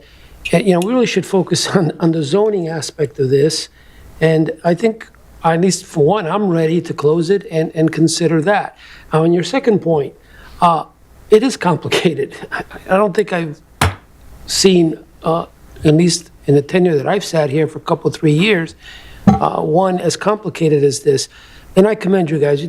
You're doing a good job, as far as I'm concerned, in trying to make this work. And it is a blight property, and I think it needs attention, and we need to do something right here. And enough people working on this, enough agencies working on this, we're going to get there. But I'd like to take a little more time and do what you suggest. Give Dave a shot at. You gave us a draft here. I read it through it quickly. That's fine. But there's other things I jotted down. I think there's things you jotted down. Maybe we should just give you a chance to come back with something cleaner, with input from us. So I'm okay with that. I don't know what others think, but that's how I'd like to weigh in on that. Other people, Dave? I agree with what Tom had said. We're basically here for approve a zoning change. We're not the police, we're not the health department, we're not anything else. We have a whole bunch of people get paid to do that. So I like what they're doing, truthfully, I'd approve it right now and let our town do what they got to do.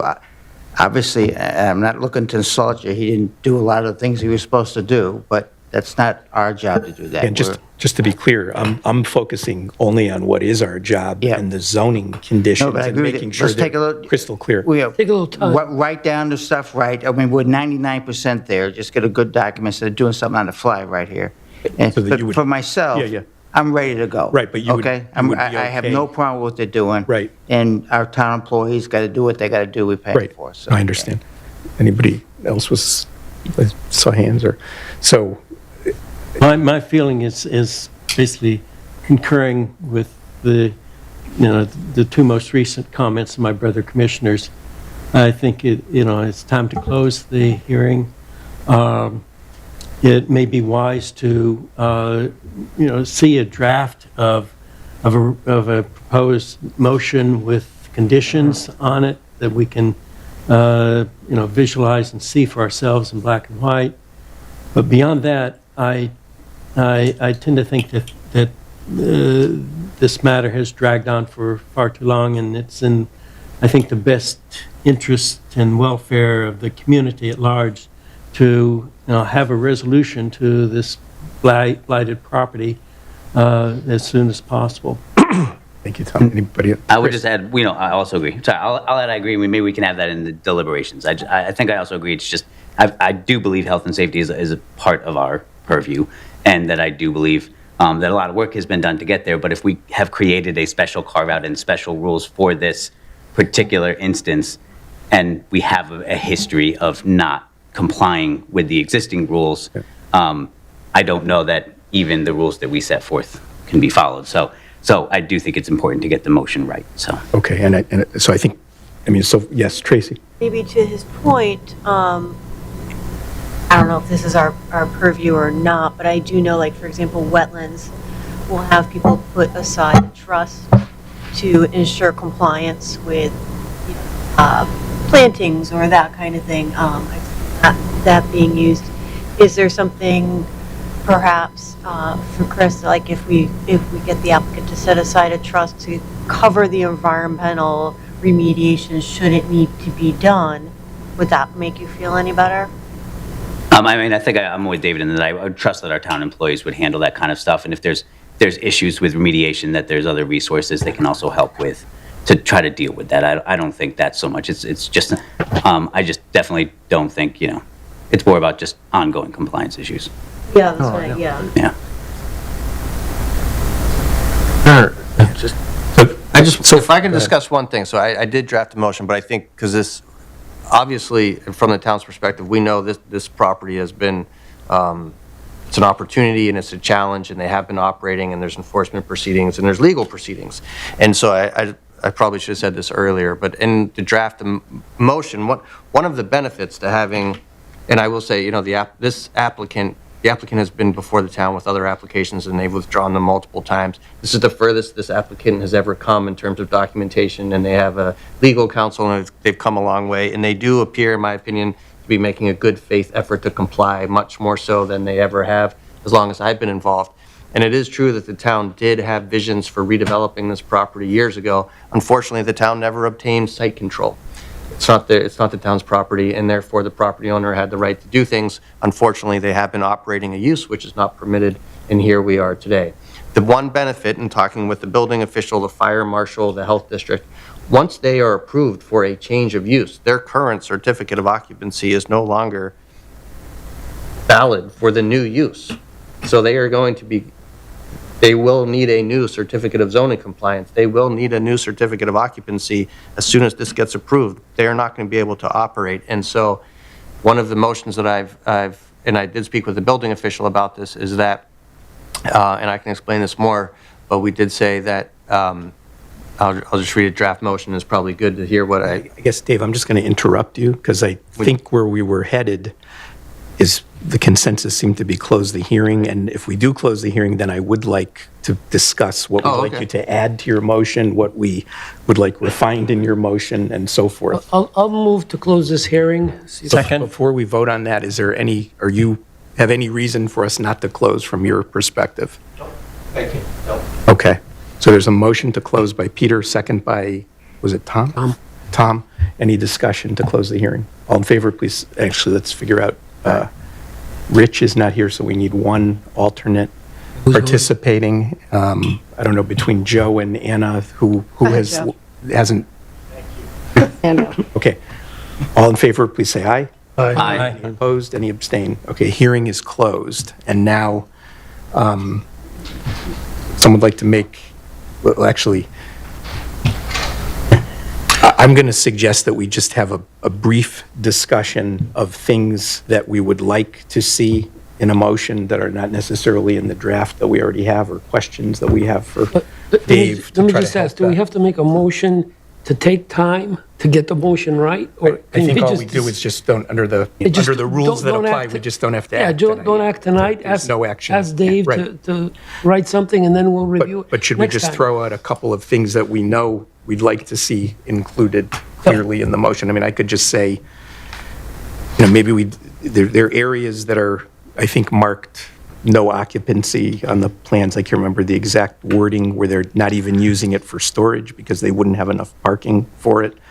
I think maybe we could say something specific that as to those areas, occupancy of those areas would require an amendment of the special permit, including review of any increased parking requirements and satisfaction of those requirements. We could say something more straightforward about no public access to the property prior to completion of all phases of the work. I think the applicant's attorney, addressed that in terms of no public occupancy. I think we could make that clear.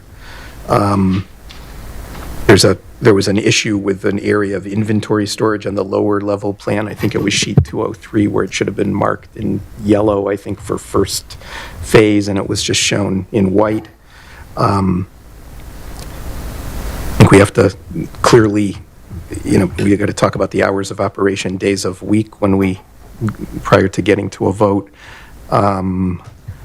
Those were some immediate ones that came to mind, and then I think having an opportunity to look at the ones that you already had there, Dave, would be Can I helpful. mention a couple here? Yes.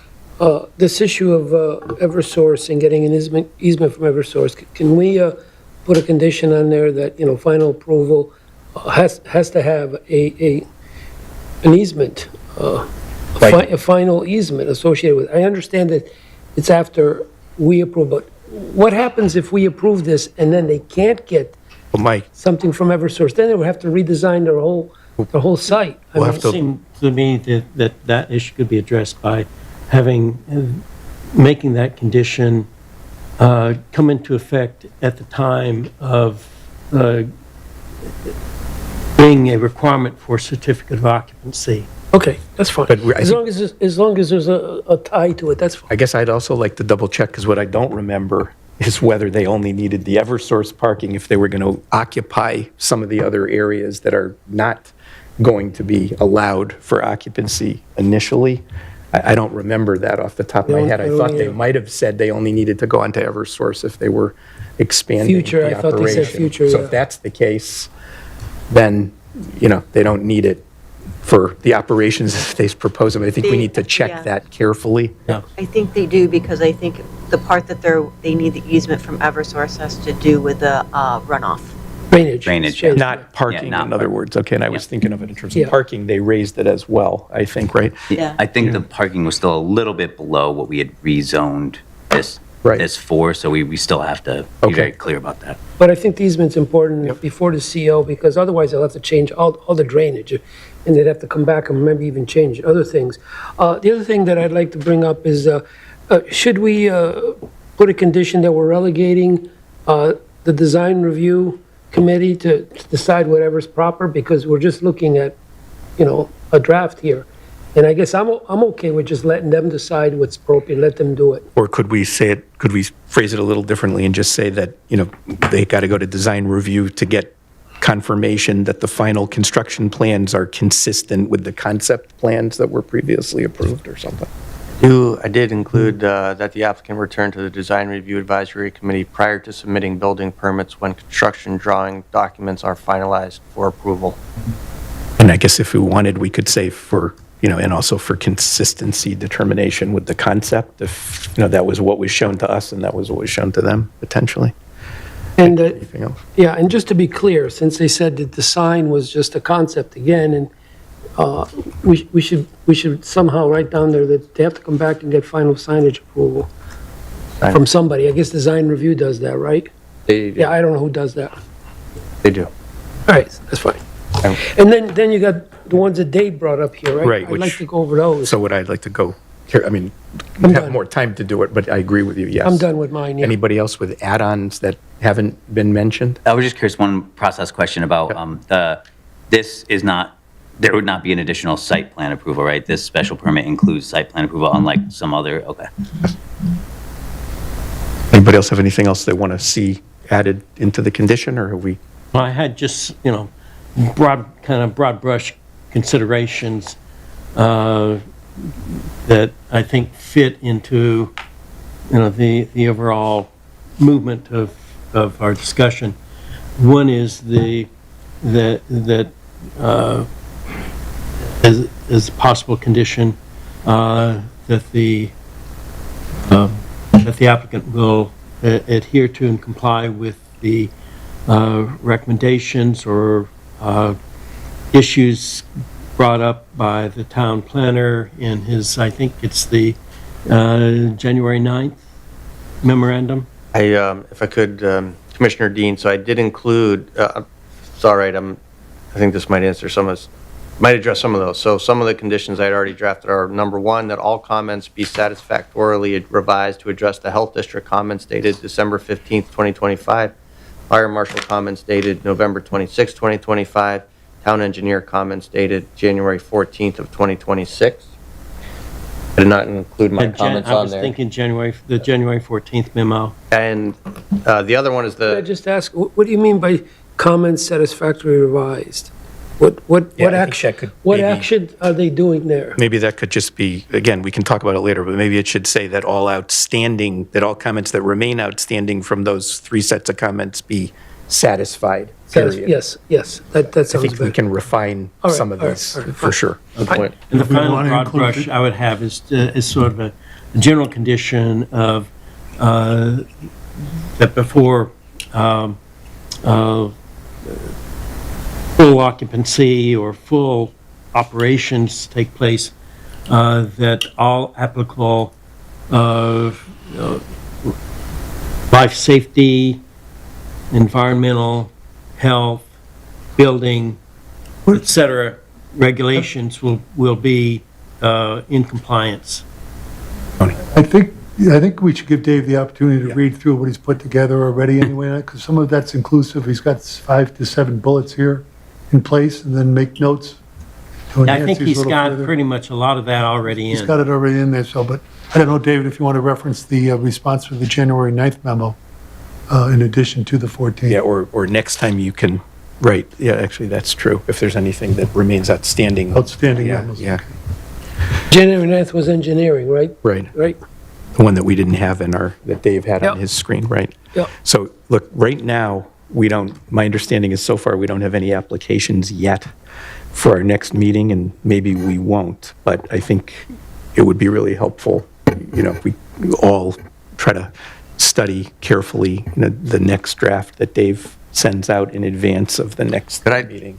Could I just make one point? Sorry, I want to get this in here because it's important and it works. So one of the conditions by the building official and fire marshal that we discussed is that because we are interested in life and safety of the building and the occupants, that we get a baseline. So one of the conditions would be that prior to any building permits, zoning permits, certificates of use and compliance, certificates of occupancy, or any other required approvals be granted or issued, that engineered stamped drawings of the current facility be submitted to the building office as a means of establishing a baseline and inventory of existing conditions of all interior spaces and structural conditions. So what would happen is, subject after approval, before anything else happens, there would be a structural report stamped and engineered by the current conditions. What's sprinklered, what's not, fire rating, we would get a baseline condition of all those spaces. Then, after every subsequent permit is issued, which will be required, this is going to be considered a threshold building due to the size, that they will also have to submit additional engineered stamped drawings. So we will have a record of every subsequent space that's then going to be utilized as part of the new construction. And I think that's very important because for those people in the public in the town, those mechanisms become a stronger enforcement mechanism than we've had for code compliance than what we've had to date. And so I just wanted the commission to know that we have thought through that. Understood, and I guess my only question on that is whether that's something that the building department would ordinarily do in the regular course anyway, if you're talking about structural and other things that They go would, beyond us. But I wanted to make sure that as a special permit that we have it clearly. So are you asking them to put together a whole building drawing of the whole building design? They almost already have it, yeah. Because they asked for a structural report when we started. Yeah, that's just a steel, but I mean, that's a huge undertaking you're For asking code somebody to do. compliance. It'll be the fire and building code. But again, I guess I'm just throwing out there, isn't that something fire marshal Yes. and building official can ask for within their jurisdiction? Of the existing or the final? Whatever they need, I guess I'm just questioning whether that's for us. to I say. know we're out of the thing. Could we ask them if they have that, how close they are to existing building drawings? Yeah. I mean, it's like it could be a 100-page package I'm struggling of with that a little drawings. bit too, you know. Existing condition, Here, don't you if just you- want to know the as-built condition? No, Oh. because we want to be able to inspect the work. That's the, you look Can at the cover history. things up. If you look at the history, the fire marshal went in there and said, you need this space to be sprinklered, you need this space to be sprinklered. They went back in and the space was sprinklered, right? So there's an inspection. But now they're going to expand, and once we give them the approval, the entire building could get approved and we could go back in there. Can you ask them what they have for a drawing package now? We do It's it in something we- you can Yeah, I don't know if we need to continue do it now, during the but, next couple, maybe you need to consult with the fire and building, and you could they already said contact yes the to that, applicant's so. representative too. So you basically want to be able to track their progress Exactly, as, yeah. as you go. That's what it sounds like. Yes, right. Set the All right, base. well, if they're willing to do it and you're going to have a chance to discuss it with town staff, if it makes sense, Already, yeah. you could write it in and give us advice on it. Yeah, this is language from the building official. All right. All right. All right, so are we, when is our next meeting? February? Can I ask you something? Yes. Am I still able to say something even though I decided not to vote? Yeah, we're not taking any action so I can anyway. say Yes, something? Yes. Can we make a condition that they're not able to sell anything at this moment until they get approved? Because I don't feel comfortable for them to be in there selling food. I'm sorry. I really don't. I mean, you know something? We make restrictions on so many things in this town. And I feel as though they should not be serving food or selling food to others unless they're approved. Well, they're And I not. strongly feel, They're not, though, strong are they? about that. Right, I mean, they're But they're talking- selling food. There's pictures of customers in And there they from shouldn't be. last fall.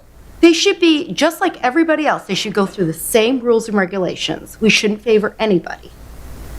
Yeah. And I'm sorry, I just feel that way, and I'm tired of it. I think this is really important. It should be this for everyone. Yeah, but they're not, they don't have anybody. They in are the building. selling food. No, they're not. they're Well, selling it wait, to- what they're doing may be cheating and illegal. Whatever, it's but the same I thing. understand. It's So the what? same thing. They still shouldn't be doing it. I understand that, but So that's. we should not allow them to do it until they get approved. I mean, is one option to say that any food, They're in violation. any consumable merchandise or something along those lines has to be removed during the construction phase? Or how does that normally work? Because Well, there's we so should- much storage in the building. Yeah, that was, Warehouses. So we There's a added lot of stuff in there. that would be Yeah. subject to the appropriate persons responsible Yeah, for okay. food handling during Yeah. construction. So we do have a draft condition in there that says that the town will need to receive from the health district a food handling and compliance during the construction period. I understand what you're saying. They have been operating in violation for Right. several years. There are several points of enforcement through land use. One is an enforcement after the fact, which is currently what's been going on, and it has not been very effective. The other point of enforcement is through the regulatory permitting process, which is where they are right now. We will have more regulatory enforcement proceedings if we have approvals that require building official, fire marshal, health inspectors to go in under a new use and a new license. I think that's. I'm gonna just leave it at that. What you bring up, Anna, I think is something we can get into a lot more detail next time. And this is an unconventional, Yeah. in a way, as explained by Attorney Hoops, that they're trying to sort of take steps to get into compliance. But I think, is our next meeting Tuesday, February 3rd? Just want to confirm that. I defer to someone who's got a better handle on the, There's no President's Day or anything like that week, so I don't think. it appears to be the 3rd, I'll say it that way. Okay. So again, I think hopefully this is helpful. You can add things that aren't there. You can make some Yeah. adjustments, and then I would say, try to get it out as soon in advance of that meeting as you can, and Let me hopefully. understand, are we adding something to address what Anna brought up? No. Well, I think it's also about just clarifying, maybe, even if you can just give us some information, David, about what that is. Because I'm very curious about, like, so I think if I'm hearing what you're saying to understand for myself here is that this starts, effectively starts the clock on other enforcement mechanisms that we don't currently have. Because now there's more, through the permitting process, there's more inspections, there's more review by agencies that don't have such an ease of getting into places if they're denied. That is correct. And part of that is they're being locked into this new, this new use category going forward, correct? Right, yeah, the new use kind of is what makes it, the old use is what makes it. Right. So, just to be clear then, we're gonna pick up deliberations at our next meeting of Tuesday, February 3rd, and planner will distribute a revised draft. I have confidence in that process, having watched the 5 to 6 bullets that we started with, and now we're up to 12 to 13. And I think that's good. It's detail-oriented. Due diligence has been given by the applicant, and I think we're given as much due diligence as we possibly can, again, with compliment with our town planner. Yes. It's moving along pretty well, I think. Agreed. So, I don't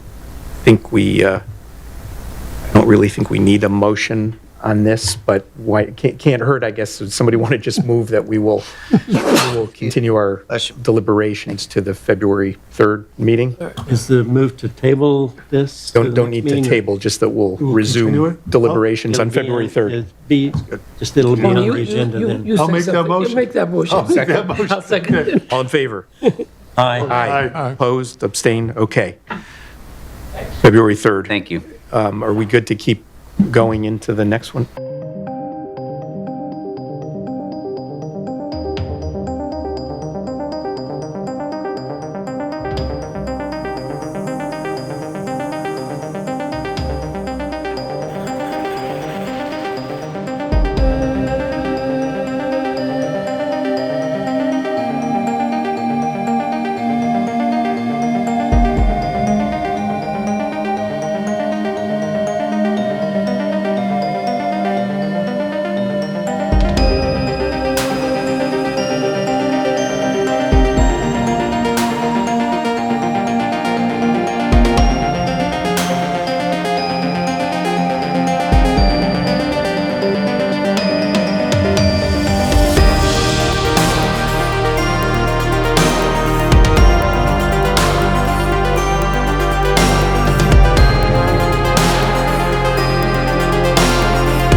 not see the memo yet, and the commission members That is, haven't yeah, either. that is correct. So on, and I apologize for that. On Friday, I apologize, that's why you didn't see the memo, but it went out in the packet on Friday, but apparently the commission didn't as well. It largely mirrors the town engineer's comments, and I'm happy to read it out loud, or I could print copies and provide it, but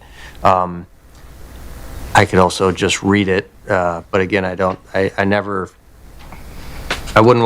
like to give the applicant information the night of the meeting to have to respond to, so I'll just acknowledge that.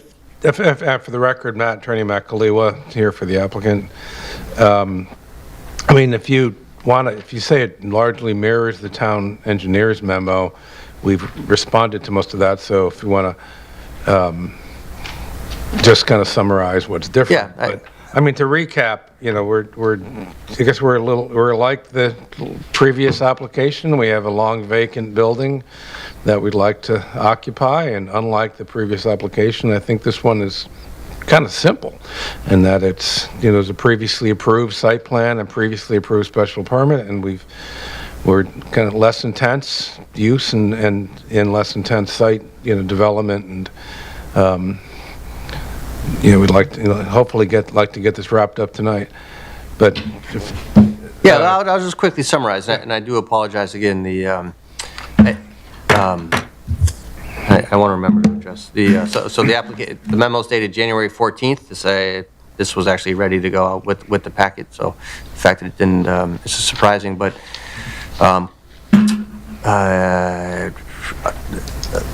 the existing special permit in place for the property was approved in June of 2022 for the site to be used as a brew pub with outdoor dining subject to conditions. The proposed modification is to change the use of the property from a brew pub to 3 separate uses, being business, professional, and medical offices on the lower level, business office on the first floor, and personal services on the second floor. I'm going to just make a quick comment. I think the applicant said no medical, and that would require a different parking requirement. So on the record, but I will say that I'm asking for some clarification. Okay.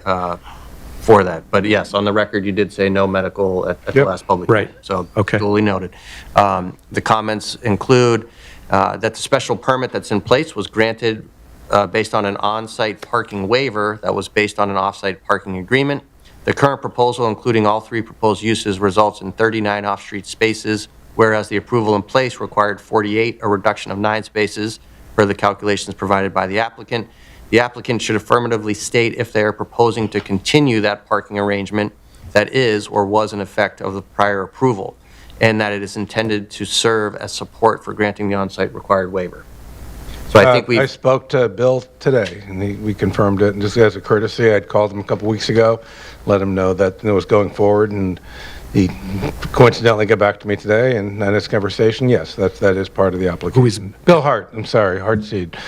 And do you have a written agreement with a copy of it if you want? I think we should have in the past, we have asked for, and it's important to understand that a site plan, once approved, lasts indefinitely, so we want to make sure that whatever the instrument is can last or be amended in such a way that it can last that long. So that's the purpose of asking for the agreement. If so, the applicant should provide a copy of the agreement, including redacting anything necessary to protect the business terms of the arrangement. And you're still welcome to redact things if you'd like. It is. So, well, we should look at this, but yes, the Nick Roman is the owner. Roman is the owner. He's the principal of the... So he entered the agreement for the brew pub. Yes, and it's clear that it... Well, no. So Nick is the current owner. Right, but so... We renewed it. As of May 2024, this agreement is dated. Yes. So when he bought the property. This is different than the brew pub applicant had at the time of his approval? Different agreement? Yeah, it's very, very similar, but yes, it's the... Okay. And it runs to, and whoever, it runs with the property, not with him. The applicant should provide in detail a statement of use for each of the 3 proposed individual uses, including hours of operation for each, the number of employees at peak periods for each, and any specific site utilization elements of the 3 uses relevant to the operations of the site. For example, outside classes or any potential music or other operations that should be considered as part of the application. Number 5, and I won't give you a copy of this, before you leave this evening. The project site is fortunate to occupy a prominent corner in Old Wethersfield, an increasingly popular and established economic and community asset and destination for both its economic development and historical significance. This is partly due to the extensive efforts by the community to preserve the visual appeal of the area. The applicant should describe any impacts to the existing structure, facade, landscaping, paving, pavers, or visual aesthetic changes proposed as part of this application. This should include any that may impact the public rights-of-way, including sidewalks, existing or proposed street trees, or street amenities such as benches, bike racks, etc. The applicant is encouraged to consider an internal parking circulation, I use the word encouraged, internal parking arrangement or joint use reciprocal use agreement with the adjacent property owners. The project site is located at a critical intersection and within an area where the street network is increasingly closed to vehicular traffic during community-sponsored events. Recognizing potential benefits for the current and future uses of all adjoining properties and economic benefits of parking access and egress, including the possibility for additional emergency vehicle access, the subject site and all abutting property owners could benefit from this rare opportunity to establish an internal vehicular circulation movement in a controlled manner, including possibly removable bollards or other countermeasures. Because this possible improvement is not singularly within the applicant's ability to deliver, staff in the Planning and Community Development Office would gladly help facilitate these discussions. Just important to note, this is a recommendation, a suggestion, but by no means can we require this happen as part of the application. We just wanted to make note that it is a significant potential that deserves consideration. The applicant should provide a schedule of construction and possible completion dates, or as much as possible. Please include a list of changes from the existing site plan or conditions of the prior approval, including any plan revision dates, to ensure the record is clear as to which on-site and off-site elements are remaining, which are being revised, and which are being removed. Number 9, the applicant will be required to return for individual tenant signage if not made part of this application and will need to be reviewed by the Historic District Commission. I did reach out to our Historic District Commission liaison, and there are the application largely still does need to go back before the HDC for almost all, everything within the HDC jurisdiction. Told he's on the agenda for February 10th. For HDC. Well, I understand he's trying to be on the agenda for February 10th. Okay. But yes, thank you. He is trying to get there. Please describe any remaining approvals or modifications to the existing Historic District Commission that might be needed, which we'll know after February 9th. Yeah. Sorry, the principal couldn't be here tonight. He texted me and said he'd talked to Kim, who must be from the HDC, who said he'll be on for February 10th. That's what he said. So the earliest you would have HDC approval of your exterior work would be February 9th at that meeting? Yeah. Yes. The engineering comments on this, David, me and you spoke about those a bit. I saw you flip. Could you flip that? Well, first of all, sorry, this is Joseph Wren from Indigo Land Design. Okay. Who is can talk about the details. Yeah, the entrance that you have there is wider than the current entrance, I would assume, right? And you've got some very liberal curvatures on the way out. Does that impact the amount of parking that is currently on that street?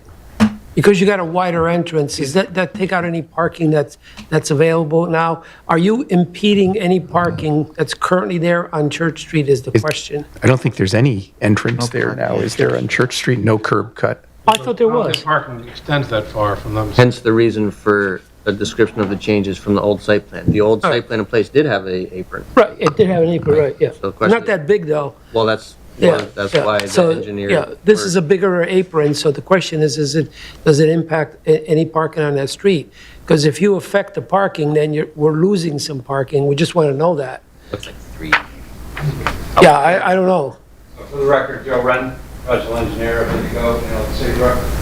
I was also part of that previous application for Boondoggle. The applicant did all the meetings. I wasn't present at any of those meetings, if you were all aware of that. That's why we don't remember you. We were in the background creating site plan and helping with the application at that point. We had Sounds like I'm loud enough. I'm not at the microphone, but it's hard to point to this and talk on the microphone. So I'll try to be loud enough. So if you recall that last application, it was similar to this, but it was more intense. So there was a building addition on this side, so there was no on-site parking. Because of that, we were required to build some on-street parking on Church Street, parallel spaces, which right now there's a sign here that says no parking from here to the corner. But the requirement was to build some more parking there. And I think we had like maybe 3 spaces. Right now we're adding 6 spaces on the site. So this has more off-street parking than the previous application that was approved by this board, and also the milers were done and filed and are part of the record right now with the town clerk. There was all outdoor dining, full brick patio around Church Street and Main Street sides with full tables, full complement of chairs and so forth for all that outdoor dining. Much more intense use than here now. We have 9 to 5, basically offices and personal service in the building versus that restaurant. The apron is to answer your question about the apron. We do have a response to all the engineers' comments. We just received them last Friday on a holiday weekend. So we worked hard over the last day and a half to try to accommodate these for tonight's meeting. But the apron is a detail that's on the detailed sheet provided by the town of Wethersfield. So that's the town standard detail. So it's not bigger than before. It's the same standard detail. Those implemented the whole time. So that sign is here, no parking to the corner. So, I guess in past you were able to maybe park along that edge of the road. I'm not sure. Anytime I've been out to the site, I really only see parking where the residences begin, here down. I haven't really seen too many people trying to park. The shoulder kind of diminishes there. It's kind of difficult to park off the travelway in this area, but then it gets wider as you go that way. Previously, from this driveway location, the engineer asked for sight lines looking in both directions. We provided all of that as well. Having parking here kind of impedes the sight line from the driveway looking down to the intersection of Main Street. So this was all, the driveway, the location, all that was approved and passed application, as were many of the other engineering elements approved, filed with Mylar previously. This kind of mirrors that. The building is the same. We're adding on-street parking, so that's better. We have less seating and so forth. Really no seating and patio around here. We don't have an outdoor restaurant. Could I just ask a question on that?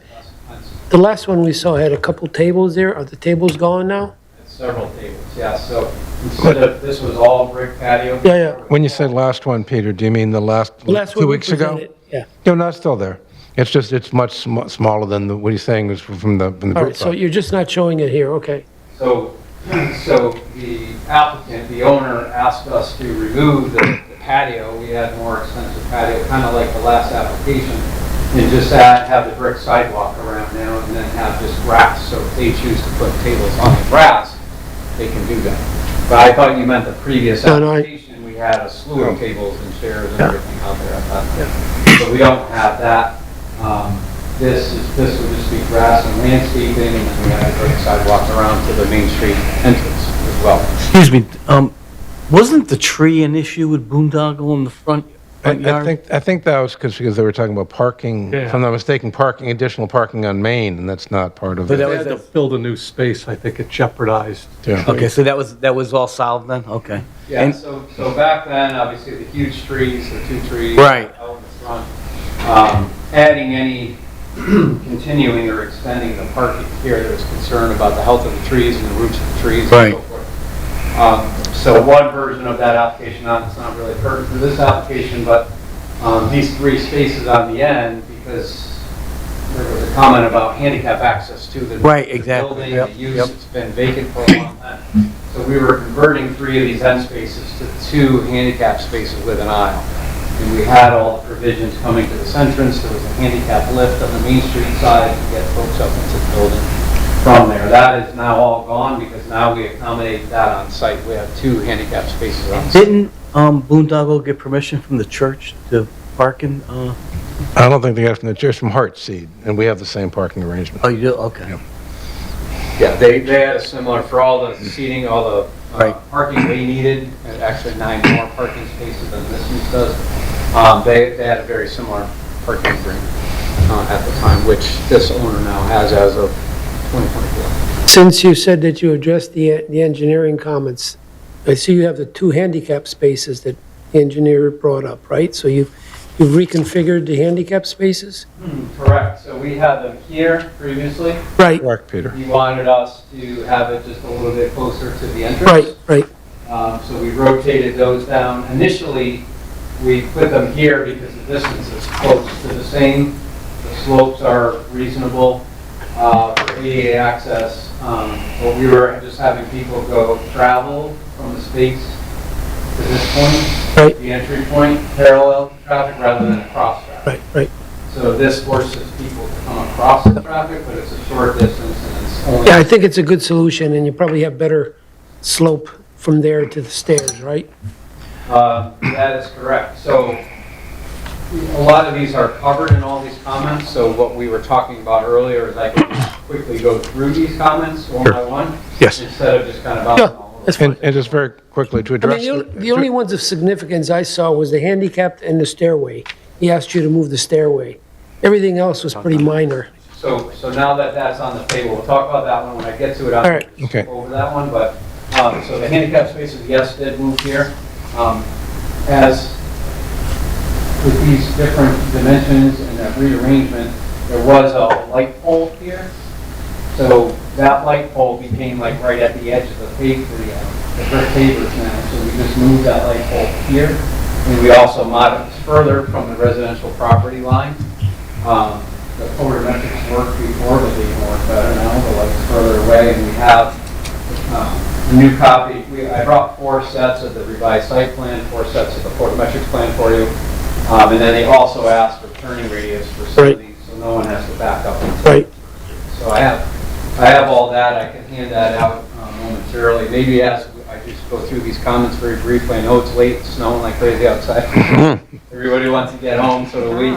I live about an hour away. So we'll go through these very quickly, and as we hit those subjects, I'll just pass out those revised plans. I think it's probably appropriate. I just brought 4.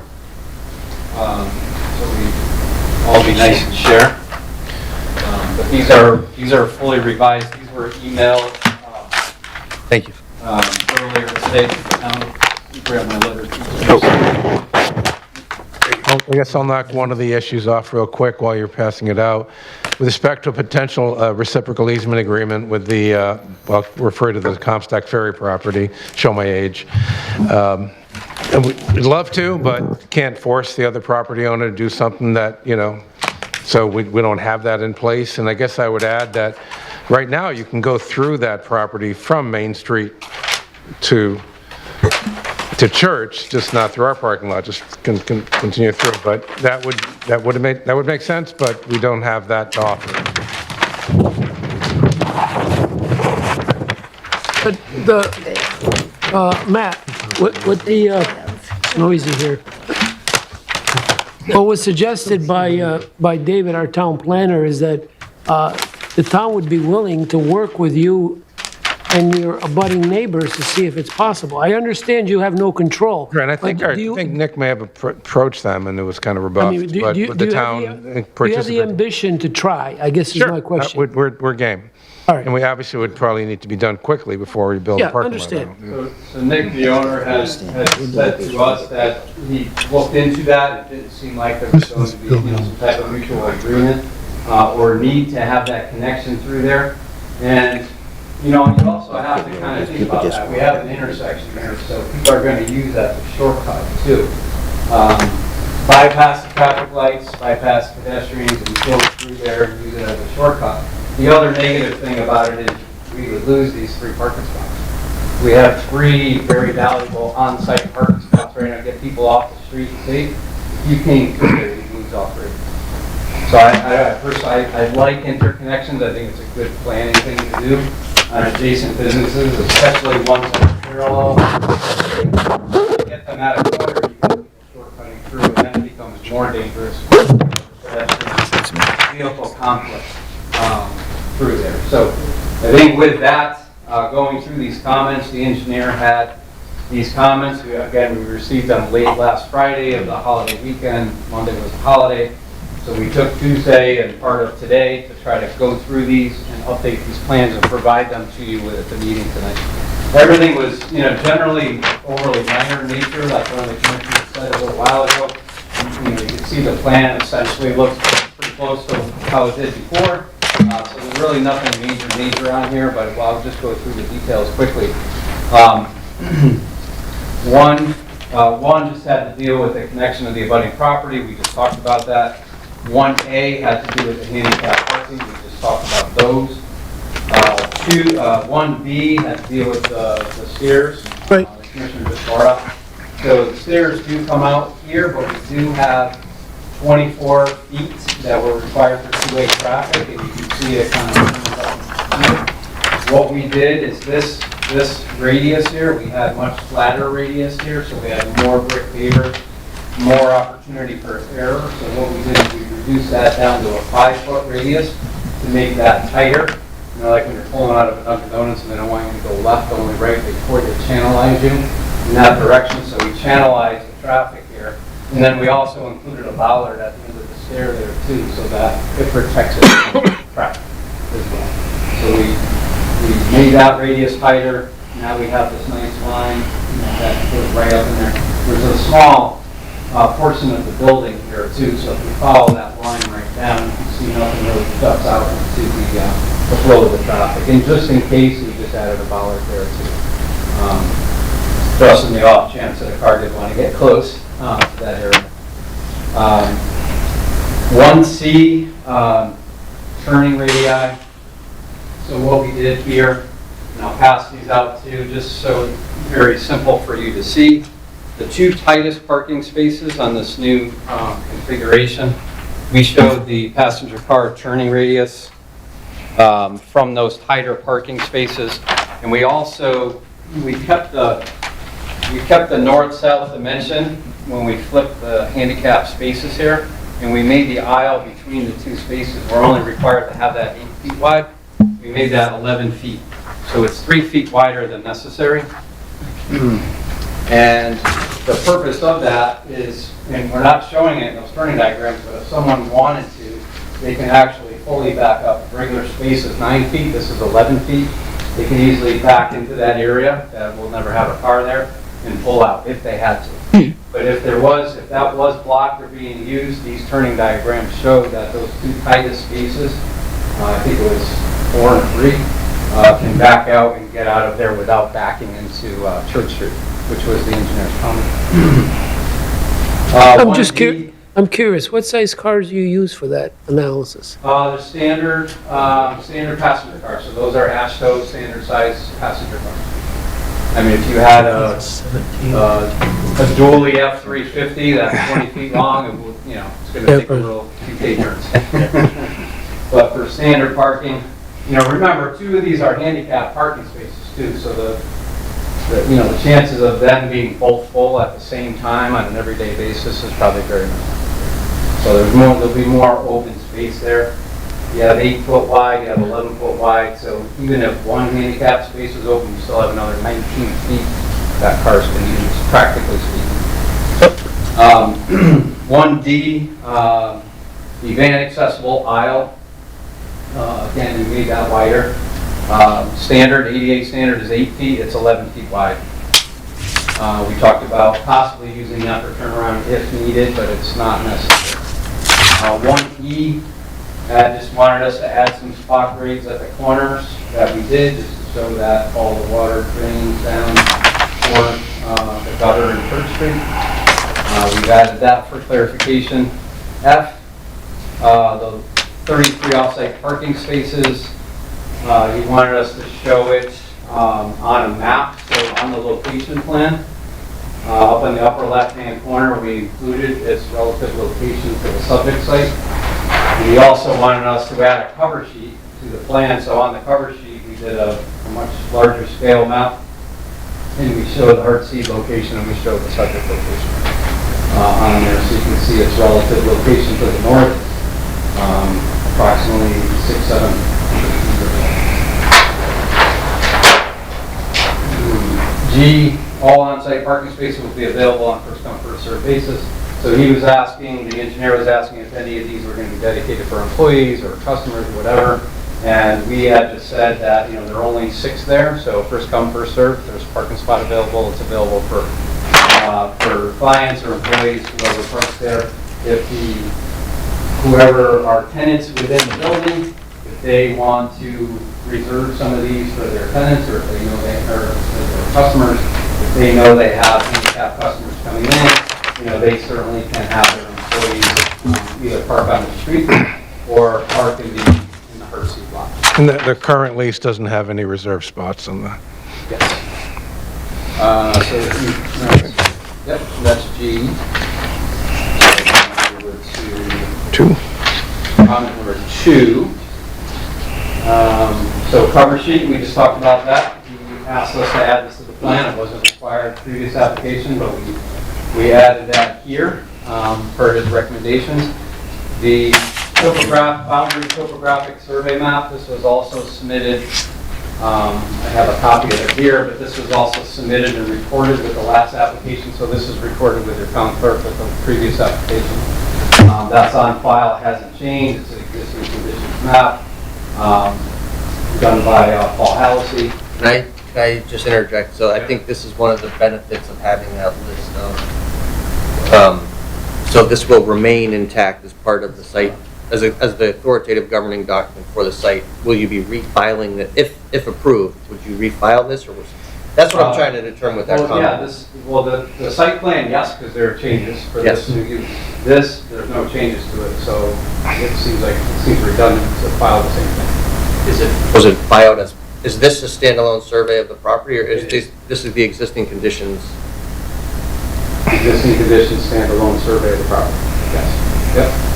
And that should have been filed, because I know we were required to prepare Mylars for our site plan with the last approval, and those were filed with the property. I can leave this copy of the survey with you this evening. We also can email it to you as well if necessary. I believe Ray from my office emailed these documents to the town this evening. It might have been directly to the engineer, I'm not sure. It was basically just before I left the company. So it was later this afternoon. It took us a day and a half or so to go through these comments and get the minor changes done since we got the comments late last Friday. Just flip back over to the site plan quick. Get back into number 2. So that was the survey. 2C, the updated photometric plan. I just passed that out. Really, the only change to the photometric plan, all the lights have been shown and are shown. Color coded on here. The legend that. The only reason was this light pole was here, closer to the residential property line, and here, further from the residential property line. So we just updated the photometrics plan to account for that. And that's the plan that you have in front of you. Can I ask a question? Yes. Well, it's related to your engineering list, but it just came as a thought. Matt, last time there was a discussion about that boundary line. Was it going to be a fence or was it going to be trees? Is it still trees now? What's the conclusion of that discussion? The principal spoke to the neighbors, basically went, told them that he was going to do the same thing that had been offered the first time, and they were fine with it. Which one then? The arborvitaes. Oh, okay. Sorry. All right. So these symbols are all arborvitae, right. 6 feet on center. All right, that's fine. I mean, and quite frankly, on the north side, I would prefer not to have anything between, but I think, I'm told that HDC likes that, so. And also, Nick wanted to prevent some sort of a vertical screen there so that no one tries to drive through. Yeah, I like the open look better, but we're not going to die on that hill. But yeah, HDC he does like screening from separate uses as well. Number 3 is really the only one that we didn't change the plan for, because last time, very similar plan, similar catch basin, the same exact catch basin was approved as is. Filed them out of the file. So for the reason for it to be moved now, we don't really see the benefit. This catch basin right now is a curb ends here, and it's a curb style catch basin. It actually has an overflow to your sanitary sewer, which we don't like, combined sewer overflows, right? This drainage system fills up, it overflows to your sanitary sewer. We would be eliminating that because here we would be plugging this pipe. That was the same on the last application, same now, we're plugging both ends of that connection. There is a drainage pipe here that goes in this direction. That catch basin is connected to it. Since it has a curved top and it's right where the apron has to be, obviously we can't leave that bump of the curb there. So we were just proposing to change that curb top to a flat top basin so you could drive over it. The engineer asked us to relocate the basin down the road off the edge of the apron, and it's quite a bit of work to cut the asphalt, demolish the catch basin, fill the catch basin, repave the area, construct a new catch basin on there just to move it a few feet. We don't really see the value in that. Plus, previously, the same engineer approved it as we have it on here, so we felt that if it was approvable before, it should be approvable now. So that's the only one that we didn't change. That's a fairly big ticket item for the use, so it's... Yeah, it's work in Main Street, it's deep excavation, connecting to that pipe just to move it, from here to here. What item was that on the engineers? Number 3? Yep.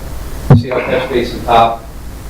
Our response was that it was proposed, approved, and called out in the Mylars that were submitted with the town. We had engineering comments last time too that we went through and worked diligently to address, and reappeared. Similar comment reappeared this time, but it was approved like that last time. So just looking for a little consistency on that one. Number 4, building mounted lights are proposed and labeled, so. I think they were, but they, yeah. I think you might have just missed them. They are labeled on here, and they actually have a color. So you can point them out when it's the label. We actually updated the legend to show the exact color, so that one can go through and match. There's just a handful of building mounted lights and a couple of pole lights, so not much lighting added, but it's all dark sky compliant, all full cutoff. All the details and the specifications were included in the plan set. Those have not changed. Number 5, there were 2 different type of pavers being proposed in conjunction with the previous application that was approved. And for this, the owner just chose to keep all brick pavers all the way through. And the Unilock first stone pavers were just eliminated from the plan, no longer needed. A lot of those were used out in these areas, so you have a permeable surface for infiltration. But since that area is going to be open for grass, just less concrete, more infiltration capability with that. Number 6, let's see. So he just had a question about some different hatch patterns. Before we had 2 different types of pavers, now we only have 1. So he was asking just for a difference in the hatch pattern for the pavers, but now since we only have 1 type, we only have 1 pattern, so that was resolved as well. Again, very, very minor. Number 7, in our legend here, which tells all our lines mean and our symbols mean, there were a couple of items that are proposed to be removed, and we use a TBR acronym for to be removed. And that was not in the legend, so we've added it to the legend, so you know what TBR means. Number 8, the concrete driveway apron limits. Again, we talked about this one earlier. That matches the detail, the town standard detail. That detail is on the plan as well. Concrete driveway apron detail. This is directly from Wethersfield Public Works. All the dimensions of that meet on here. We had like radii around here, but since the edges are straight on the detail, he just wanted us to make them straight and consistent with the detail, which we did. Number 9, So some of the pipe sizes out in the street, even though they're not really changing, with this plan, he wanted us to call out the pipes and the sizes, and he added the ones that we know. Number 10, there's some discussion of the sanitary line. Obviously, there's an existing sanitary line from the building off that southwest corner to the manhole. The owner is in the process of having the plumber inspect that, and if that's still in good, usable condition, that will remain.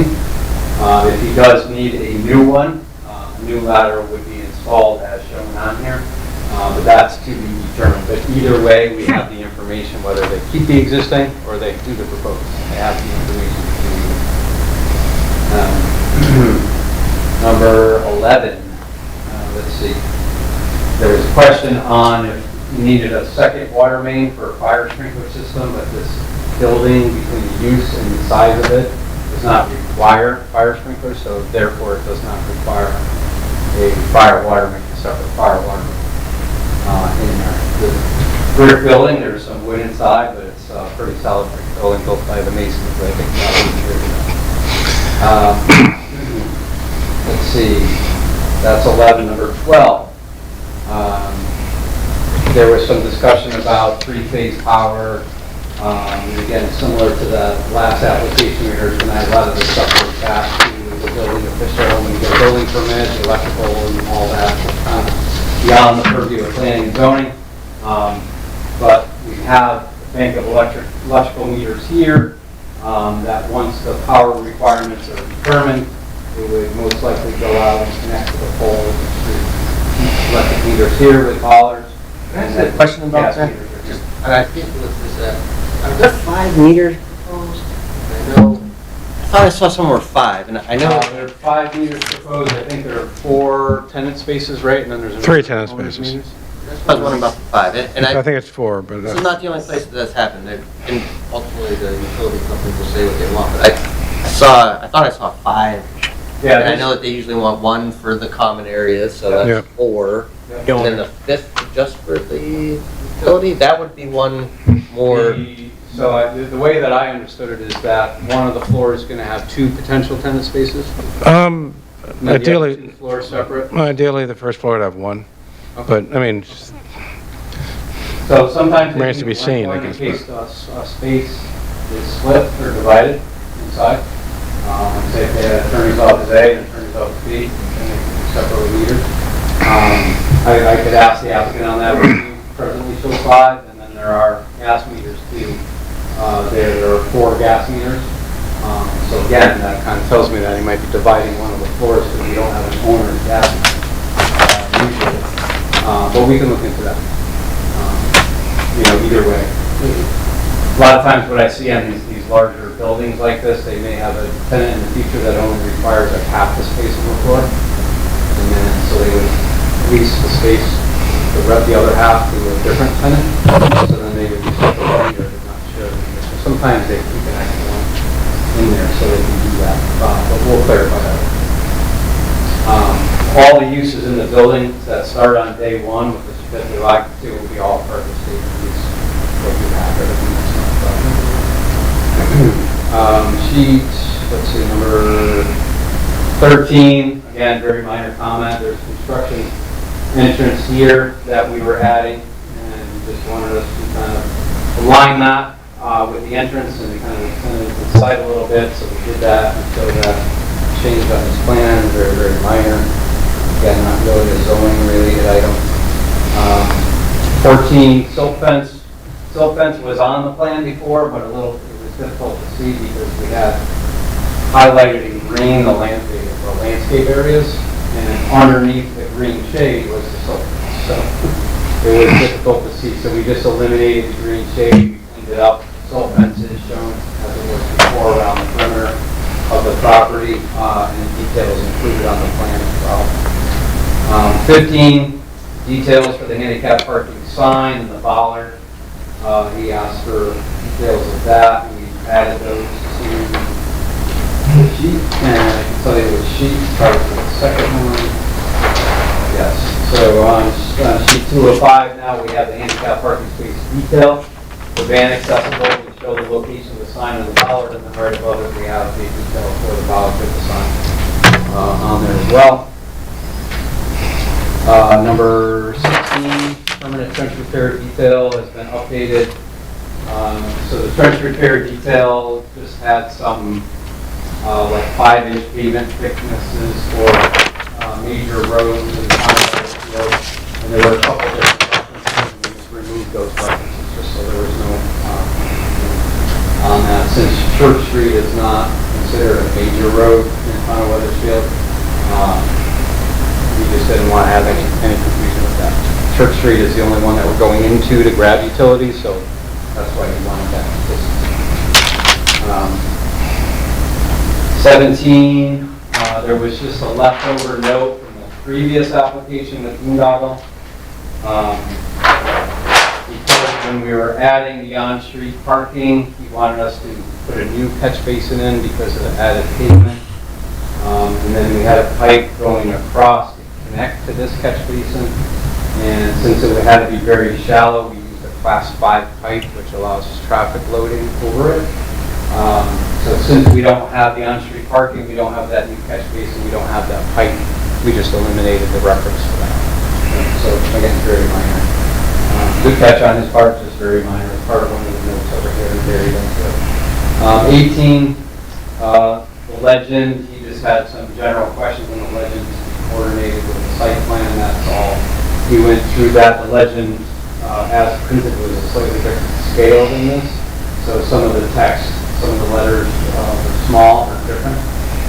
So now it's all fully coordinated, all the same stuff. Not just minor drawing stuff. Just 4 more, 19.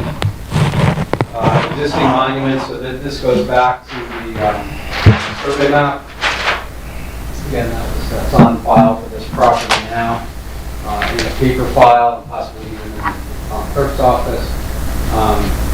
But these comments were taken care of last time as well. All the monuments that mark the corners of the property are labeled what they are, if they were found or not, if they were installed.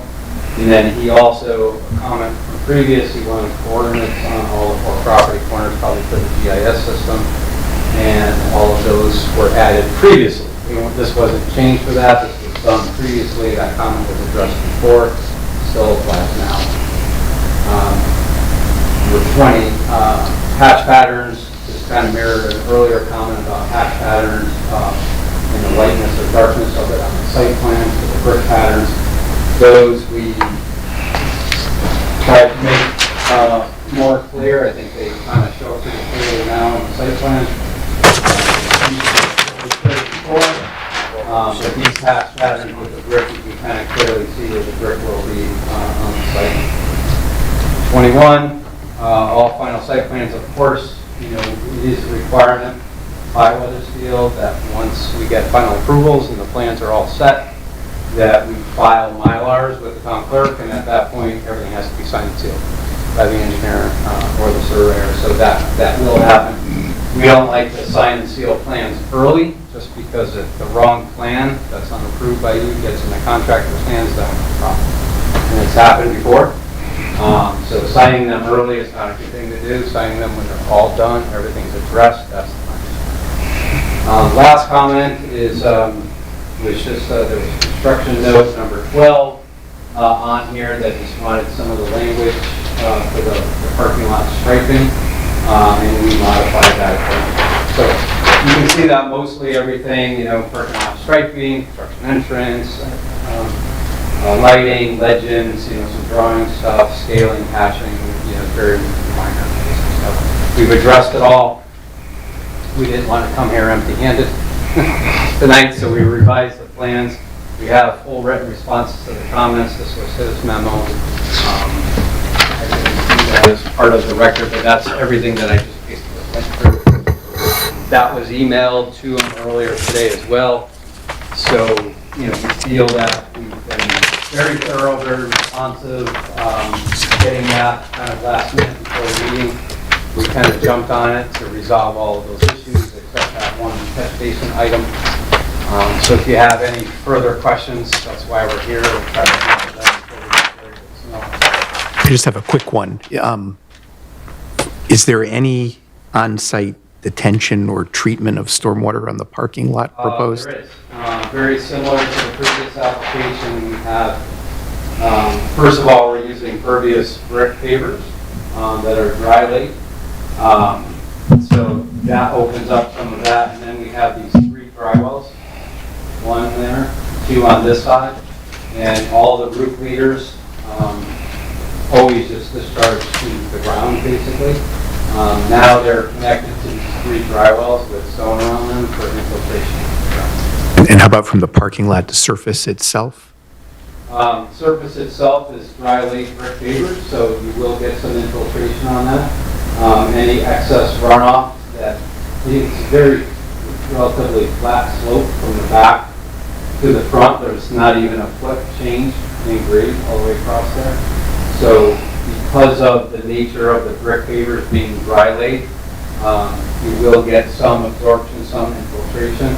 Any excess runoff, of course, will get to the gutter on Church Street and into the drainage system. I just have one question that I was thinking about from the other application. So the previously approved permit did not allow use on the second floor. This one does. Yep. There's no elevators in that building. There's going to be. Okay. I think there would have to be because of ADA compliance. Yeah. So when would those be going in if we're going to be approving this application? Part of our special permit criteria is ADA, accessible to handicapped people within the development. So I talked to the owner about that, because I asked the same question. And they said that they have made a provision, and maybe this is part of that 4th meter thing. And I'm not the architect, so I didn't design the building, but they made a provision that if there is a handicapped client that needs to be serviced, they have made provisions on the 1st floor that they can come down and service that client on the 1st floor, whether it's a consultation from an attorney or if it's getting your hair done. It can happen on the 1st floor that is ADA accessible with the lift on the outside. Okay, so that is so we're clear on that piece. So thinking that because I asked the same because it's a salon that's intending to go on the 2nd floor. Correct. Right. Okay. Yes. So if they had a client that had ADA or mobility issues, they have provisions to service them on the 1st floor. I don't think a CO could be issued without that in place. This is before the elevator goes in. I think you're right, yeah. I don't think it matters. Yeah, it's specifically in, our special permit. No, understood. So, What's the date of this drawing now, these revised drawings? Have you redated them? We included a revision on the plan. Yeah. Revision date of what? The revision date is January 21st. All right. 26. And David, I don't know if you had if there's anything that was in your memo that has not been addressed here. We're happy to. Well, just first of all, I want to applaud you for working over the weekend to be here and be ready. I also was working over the weekend to be here for the last one to be ready. So we're moving as quickly as we can. Absolutely. I think I have a couple of questions, but I think they'll all kind of come around to. I don't think.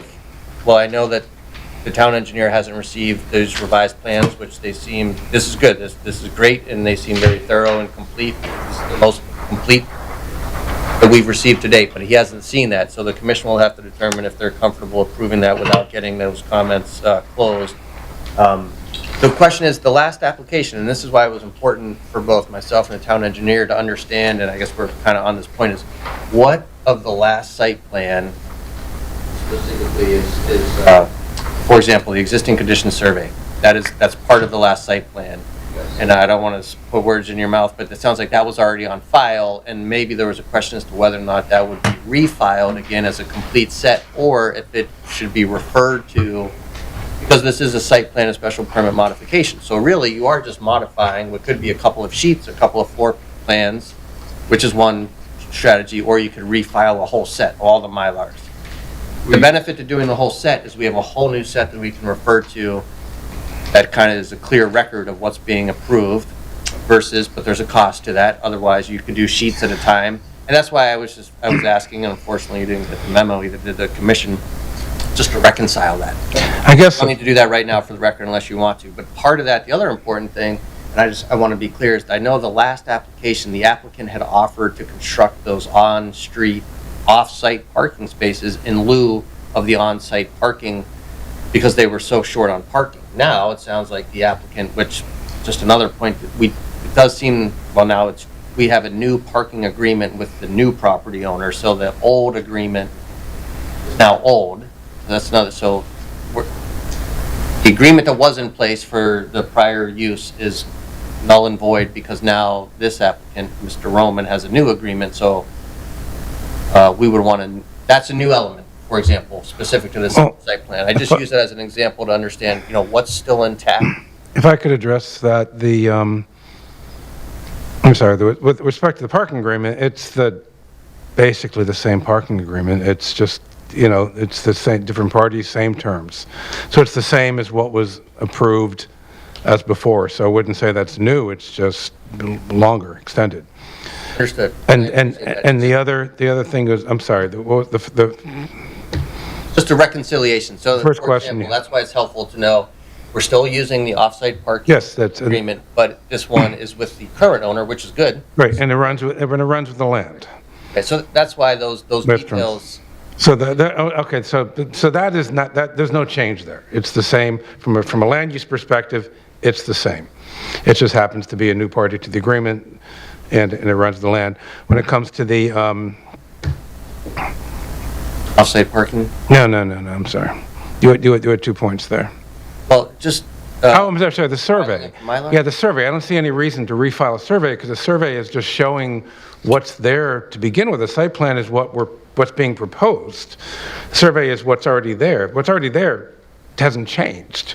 So I mean, I think when site plan can just simply refer to the existing survey without having to refile a survey into the town clerk's office to confuse people to think that something has changed from the last survey. It's the same thing. I don't disagree with that approach. It's just that it's that clarity. No. I think we just reference it on the site plan. That's a paper copy of that. I know, good point, but for a complete package, I think we just, site plan can make reference to the existing I think this survey. application, I just want to be clear, I'm not. No, I'm just. This is the most complete application that this application has been. I remember I met with you and the applicant's mother, and we filled out the application. I know that the applicant is very eager to get here. And we have a tenant who's very eager. They're moving so quickly that, we still need HDC approval, right? Yep, So, absolutely. I know we heard from the tenant, they want to be in by March 1st. I know. That's not going to happen, but yes. I would just caution that this is a major focal point of the city, and so I don't want anyone to move quicker than this property and application deserves the attention to do. I'm not saying it's incomplete, but for example, going back to the off-street parking, I just want to understand this because it was an offer by the prior applicant that is a part of the approval that the applicant would construct 3 off-street parking spaces because they didn't have enough parking. Now, the new uses demand a lower parking ratio. So is the applicant's position that those 3 additional spaces are no longer needed and therefore requesting that those not be part of this current approval? Not part of this current approval. We had 0 on-site before, and we had 3 along Church Street. Now we have 6 on-site, none on Church Street. So we're adding 3 parking spaces overall. That's why. But in conjunction with the fact that it's a much less intense use. Right, that didn't come through in the written material, so I wanted to make sure. No. That's an important distinction when we talk about the site plan. The on-street parking is not included on the site plan, so indirectly, it's not part of the application. But, just, because what we're concerned about is parking in Old Wethersfield, Absolutely. Right? So we're gaining 3 parking spots that we don't have today. Understood. I understand the logic. I wanted to, it's that clarity between what was approved and what's being approved, because the benefit of a modification is that it is a modification. So I just want the record to be clear, what is staying and what is being revised, and I think we're close. Remember, there was a garage addition to the building previously. It was mostly for storage. And supporting the operation of the brewery that was going to go there. Storing materials and used materials and active materials and so forth in that building.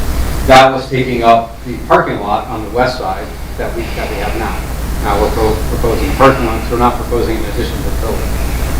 So that was one major difference. The other major difference, we had 3 parallel parking spots along Church Street, which was super expensive. Right. And probably led to, or a portion of led to, the previous applicant not being able to do the project. So now we have the on-site parking, which is safer, right, than on-street parking. And we have 2 handicap spaces that have quick, short, direct, flat access to. I see the benefits, I agree. It's an improvement, but those are the major changes. The other major change we talked about before too was all pavers before, and there were tons of tables and chairs outside for outdoor dining. Those aren't there now. There might be a couple of It's a nice addition. I think those are great amenities for the community. But generally, brick sidewalk along the Church Street side, brick sidewalk to the front entrance on Main Street as well. I mean, the big picture change from what was previously approved by this commission to now is a use that requires less parking, less building on the site, more parking on the site. That's really the 3 major changes. Yeah, that too, yeah. Less beer, unfortunately, but. So I agree with that, by the way. It seems to me that what you're asking for is maybe just kind of a package with all this stuff wrapped together a little bit more clearly and traceable. Is that what you're basically asking them to do? I'm asking, that's one of my important, that's one of the things that I would like to see, absolutely, is a reconciliation between the prior plans and this plans, what remains, what changes, very clear. The other thing I'm asking for is a statement of use, a project narrative for each use. That is one thing this commission always has asked for, is the number of employees, the hours of operation. We have 3 uses. The original application, the narrative does have some description of that, but we've just heard, and we heard prior, that the lower floor is not going to be medical, so that means that description, that statement of use has just changed a little bit, right? Which is okay. It's still a good use, but we don't have it recorded anywhere. So statement of use for each one of the 3 uses. And the last one was the parking arrangement, which we now have a copy. We received a copy of the new parking. So those are my comments. I did speak. And this on record, right? We have those, right? But, again, I think I did speak with Derek today. We don't enjoy having to be in a position where we have to negotiate after approval has been granted. Granted, we want to support businesses and have them develop, but I know that there were a lot of moving parts when this was originally approved, and I know that Derek would like the opportunity to review this. Whether it's part of the hearing or after the hearing, just when it's after the hearing, we can't really make changes. And they still do need Historic District Commission approval on everything. Yeah, if I could, I'm sorry. Yes. Mr. Chairman, I do have a question for our town planner. In my mind, the only real substantive issue that kind of remains, because all those that you've been kind of discussing are detailed improvements or corrections or clarifications. The only one that is kind of outstanding is the recommendation from the engineer about the movement of that catch basin. Do you have any knowledge or idea of the rationale for his recommendation to move that? I don't, but I'm sure there is one. Well, unless it is, it could be the change in the parking. So prior, the parking, there was a lower cover needed because they were having on-street parking, but now the parking's gone. I don't. Commissioner Deane, the engineer said that they generally don't have catch basins in front of the concrete. It's just a preference. It's just a kind of standard thing. If we were, doing all brand new construction, that would be easy. We would just say the catch basin has to go here, the apron has to go here. That apron, that catch basin has been there for 100 years probably, because there's still a connection to the sewer. But to my mind, that unless there is a substantive regulatory, engineering, or safety rationale for requiring that to be moved, it seems an unwarranted expense for the previous application. That was more intense, as we talked about. Got approved, fully through the engineer, same review, same P&Z type of review. Got fully approved with it, as we're still proposing. Same way, same thing.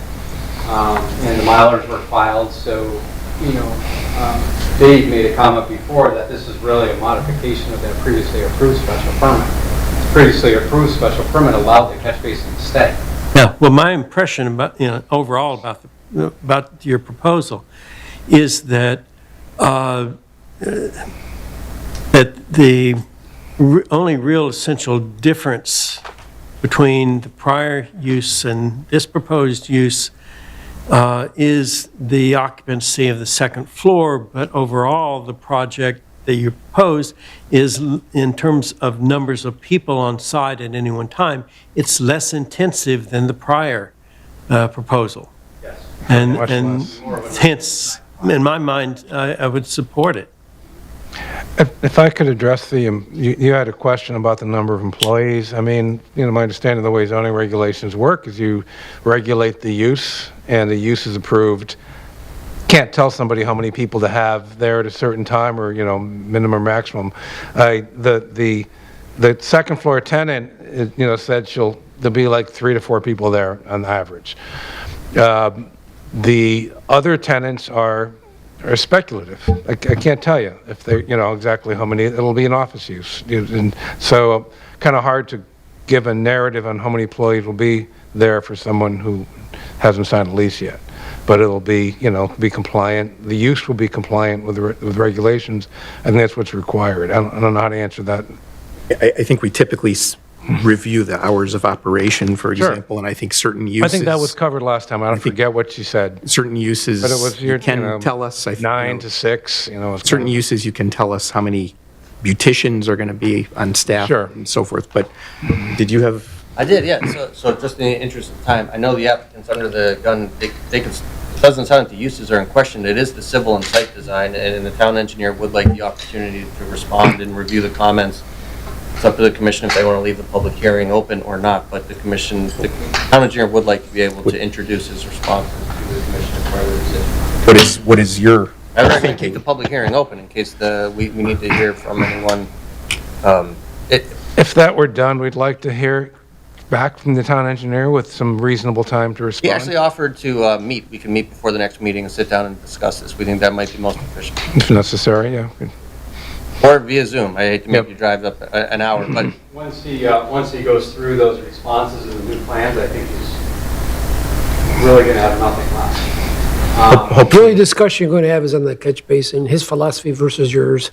Well, he's 19 out of 20 right now, or whatever. It would be great if at the next meeting we just have a written communication that says we've resolved these issues, and that'd be great. Maybe you won't have to be here. Set up a Zoom meeting and go through them. I would advise that he goes through that first, because we spent a lot of time. Sure he will, yeah. Revising everything that he asked for. Okay. And I think Continue it. this will be much shorter. So I'll make, are we all set? Guys, anything else? I'm good. All right, I'll make a motion to continue this meeting. For the February 3rd. Thank you, everyone. I February 3rd appreciate it. meeting, yes. Thank you very much. Or a second? Second. By Chris. All in favor, please say aye. Aye. Any opposed, any abstentions? Thank you very much. We appreciate the thorough presentation, and Quick turnaround. schedule your engineer meeting by Zoom. Yeah, really. I think it'd be the only ones on the agenda.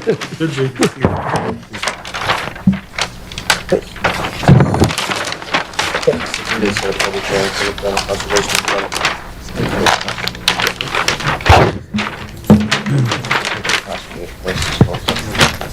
Continue here. Yes. All right, so what else do we have here? Minutes. No new business, number 3. No other business, number 4. Minutes of January 6th. Yes. Somebody like to make a motion on the January 6th minutes? So moved. Tony? Second. Thank you, Tom. Second. Thank you. Any comments on those minutes? And if not, all in favor, please say aye. Aye. Any opposed? Any abstentions? Abstention. Was that Dave? Okay. What's next? Correspondence? I don't think we have any, do we?